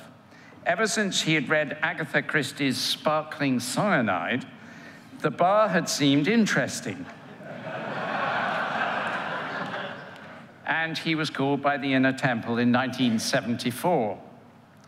Even in his early years at the bar, Charles appeared in high-profile cases, including litigation involving the GLC and London Transport in the wake of the Fares Fair controversy, and other cases dealing between the conflict between central and local government that very much marked the 1980s. Things took a distinctly ecclesiastical turn in 1986, when Charles appeared for the rector of St. Stephen's Walbrook, Chad Vara, in one of only 2 cases that have so far been heard by the Court of Ecclesiastical Causes Reserved. Before a court comprising 2 Lords Justice of Appeal and 3 bishops, Charles was led, that is, the senior counsel, the QC in charge, by the late Peter Boydell. Although the main argument for the rector involved disputed issues of legality and, wait for it, what constituted a table?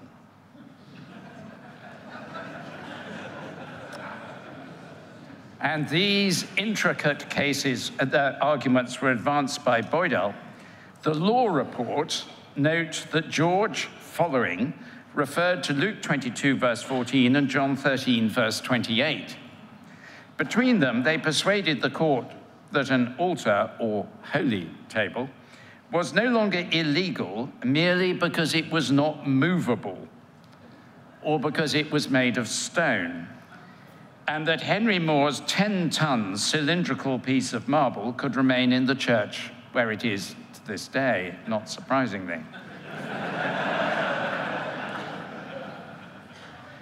Having by the 1990s become a distinguished public and planning law silk, it was natural, given his commitment to the church, that he should become increasingly involved in ecclesiastical law. He became Chancellor of the Diocese of Southwark in 1996, a role which he served with distinction until he was appointed Dean of the Arches and Auditor in 2009. When he was interviewed by The Times as its Lawyer of the Week in 2015, Charles was asked, "What was your most memorable experience as a lawyer?" To which he replied, being sworn in as Dean of the Arches in the Crypt Chapel at Lambeth Palace. Charles's was the first appointment of a Dean of the Arches and Auditor to be made after advertising the vacancy and interviewing candidates, and he's been groundbreaking in other ways. Under his gentle but firm guidance, the faculty jurisdiction has been simplified, and the burdens it places on clergy and church wardens reduced through radical deregulation. More than ever can now be done in churches and churchyards without the need for a faculty.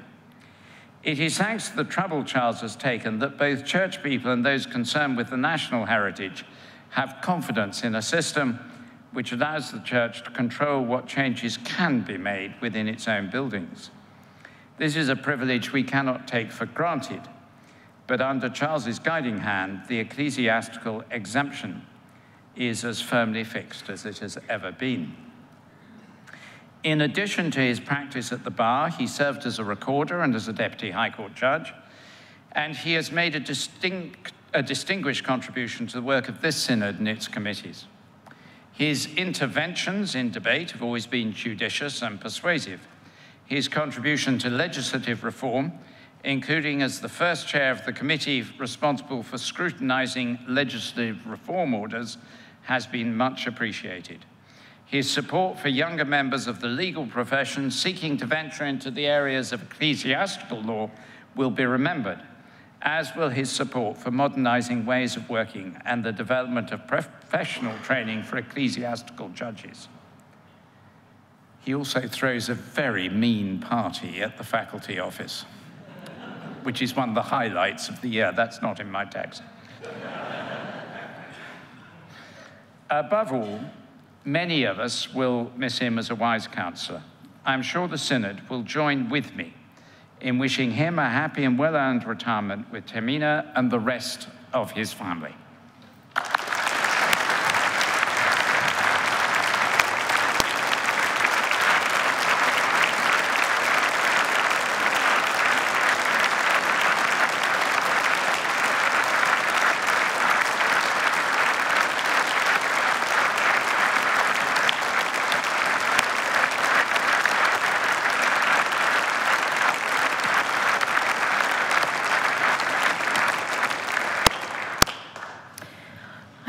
the Archbishop to deliver the farewell for the Archbishop of York.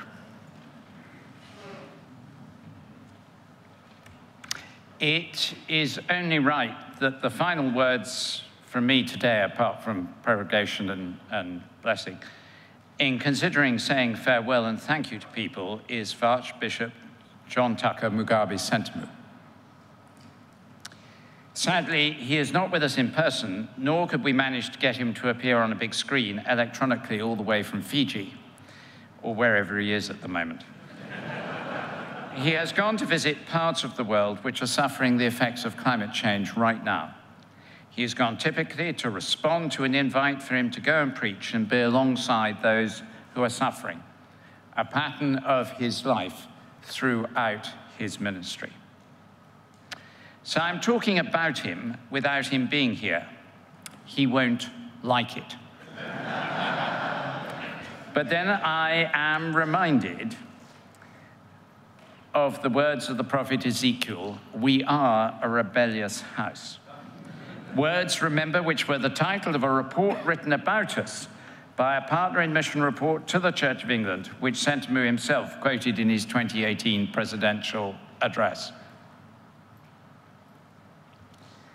Of course, speaking about Sentamu when he is not here is both dangerous, but also deeply liberating. For it does mean that I cannot see him as I embarrass him. And it does mean that we can show our gratitude, thanks, and love for him without him being able to stop us. From 2005, he has been Archbishop of York. And I simply do not have the time to recount the so very many ways in which he has had an impact on the life of this church. He has shown his love for us, a truly Christian love, by both making us laugh and annoying us profoundly, by encouraging us and challenging us. And always he has done it because of his love for Jesus Christ. He is a disciple who daily turns again to follow. Of course, his time in General Synod did not start when he became Archbishop, nor indeed when he became Bishop of Birmingham. He first appeared here in 1985. His legal mind, his passion for the gospel show through in all he's done and said. We know that his Ugandan experience, place of his birth, was as a judge, as imprisoned, beaten, persecuted, fleeing for his life and an exile. Which other archbishop in the last few centuries has so shared in the ecumenism of suffering? Which other can thus speak with such authority? Which other has purchased that authority with bruises and blood? We all know of his interests and the priorities he sets for himself and for others. He's always keen to listen to people, especially to spend time with those beyond the walls of the church. We were privileged to hear him reflect on his pilgrimage around the Diocese of York at one of the bishop's meetings. The mission he did, walking all over the diocese, everywhere sharing the gospel and praying the Lord's Prayer, was truly remarkable and has set an extraordinary challenge and impact.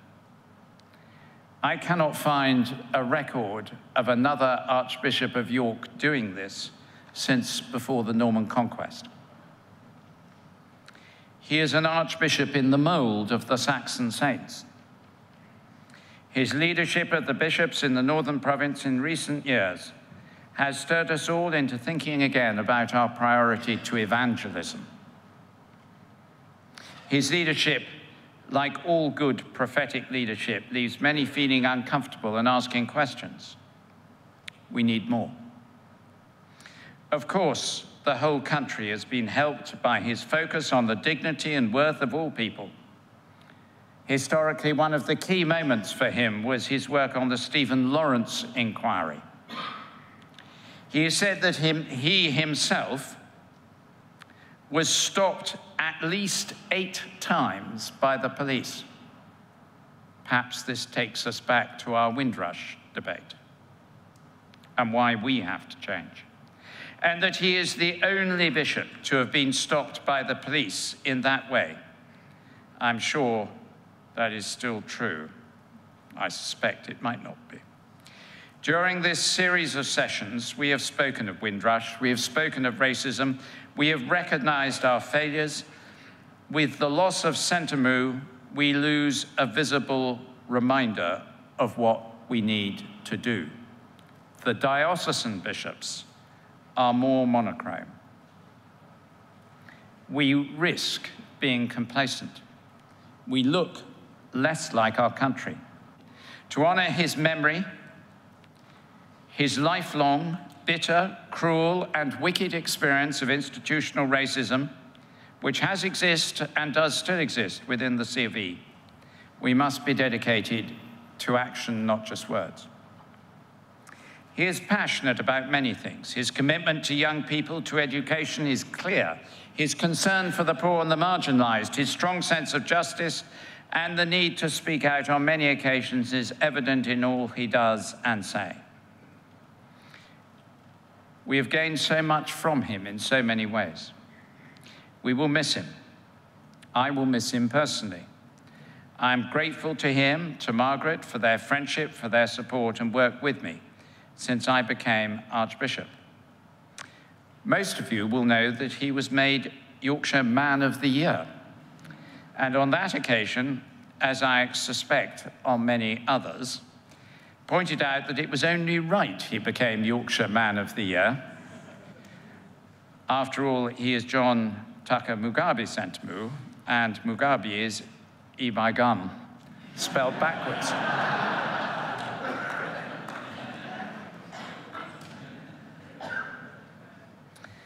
There are still several months to go before he retires, and there will be a great big party in York in June at which love will be poured out, and many people will rightly say many things to him and about him.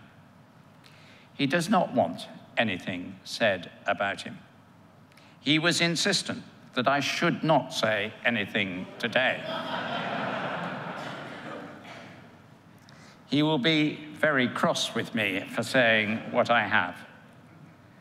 So perhaps you might avoid telling him. Of course, he would be the first to say that he's not perfect, that he's annoyed and upset at times, as well as inspired and led. He is very conscious of that. It's part of the beauty of his humanity, of his three-dimensional character, of his depth. But my view is that in this place, we want to say thank you to him. Thank you, Sentamu. May God bless you, Sentamu. And the Church of England will miss you, Sentamu, and the wider country will miss you. There aren't a lot of bishops who are so well known outside the church, where every taxi ride you take in York, they tell you about Sentamu. It's not always been an easy time that you've given us, but perhaps that is because we did not deserve to be given an easy time. We're a rebellious people. And there is a real prophetic element to your words. Your prophetic action springs from the reality of suffering, which, to our shame, as I've seen in private, has often been inflicted by the church. Now we can do no better than thank you and seek to do better with humility. We are a rebellious house, and I'm being a rebel now by speaking out to say to you, all those many thousands of miles away, thank you for being obedient to your call, to the voice of the Lord calling you. Thank you for being you. Thank you to you and Margaret for your example of love and service, dedication and sacrifice. We hope and pray that you have a wonderful time, full of the Lord's blessing in the next phase of your life and ministry. It won't be a retirement, I suspect, as anyone else has known it. Of that we can be pretty sure. We can also be sure we will continue to hear his voice. So please join me in saying thank you to the Archbishop of York, John Tucker Mugabe Sentamu. He's physically far away, so we'll have to make a lot of noise. But as he is not here, let us not be inhibited in showing our love and thanks for him and Margaret, our love and affection for their witness and his words and presence among us. And let us try to show not only in our appreciation, but also in our actions, that we will let his prophetic ministry bear its full fruit in our church, which is God's.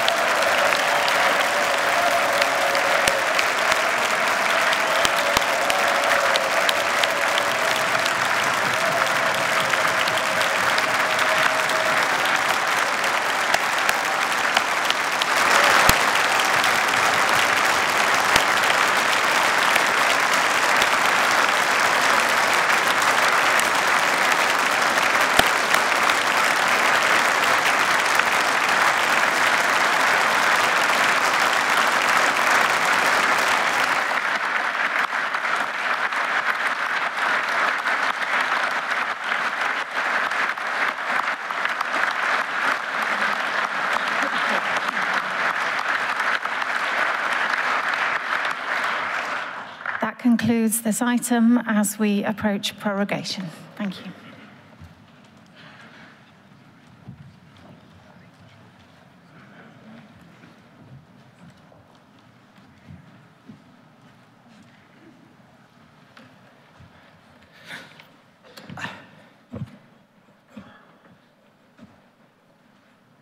Following Sue Boyce's important change of timetable yesterday, this prorogation has 13 minutes to take.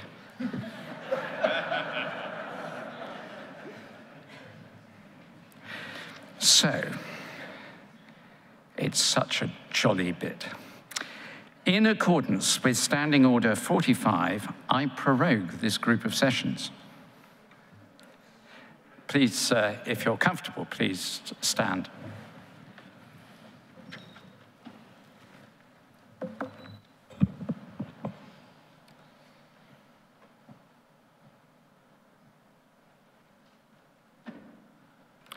Lord, our Saviour and Redeemer,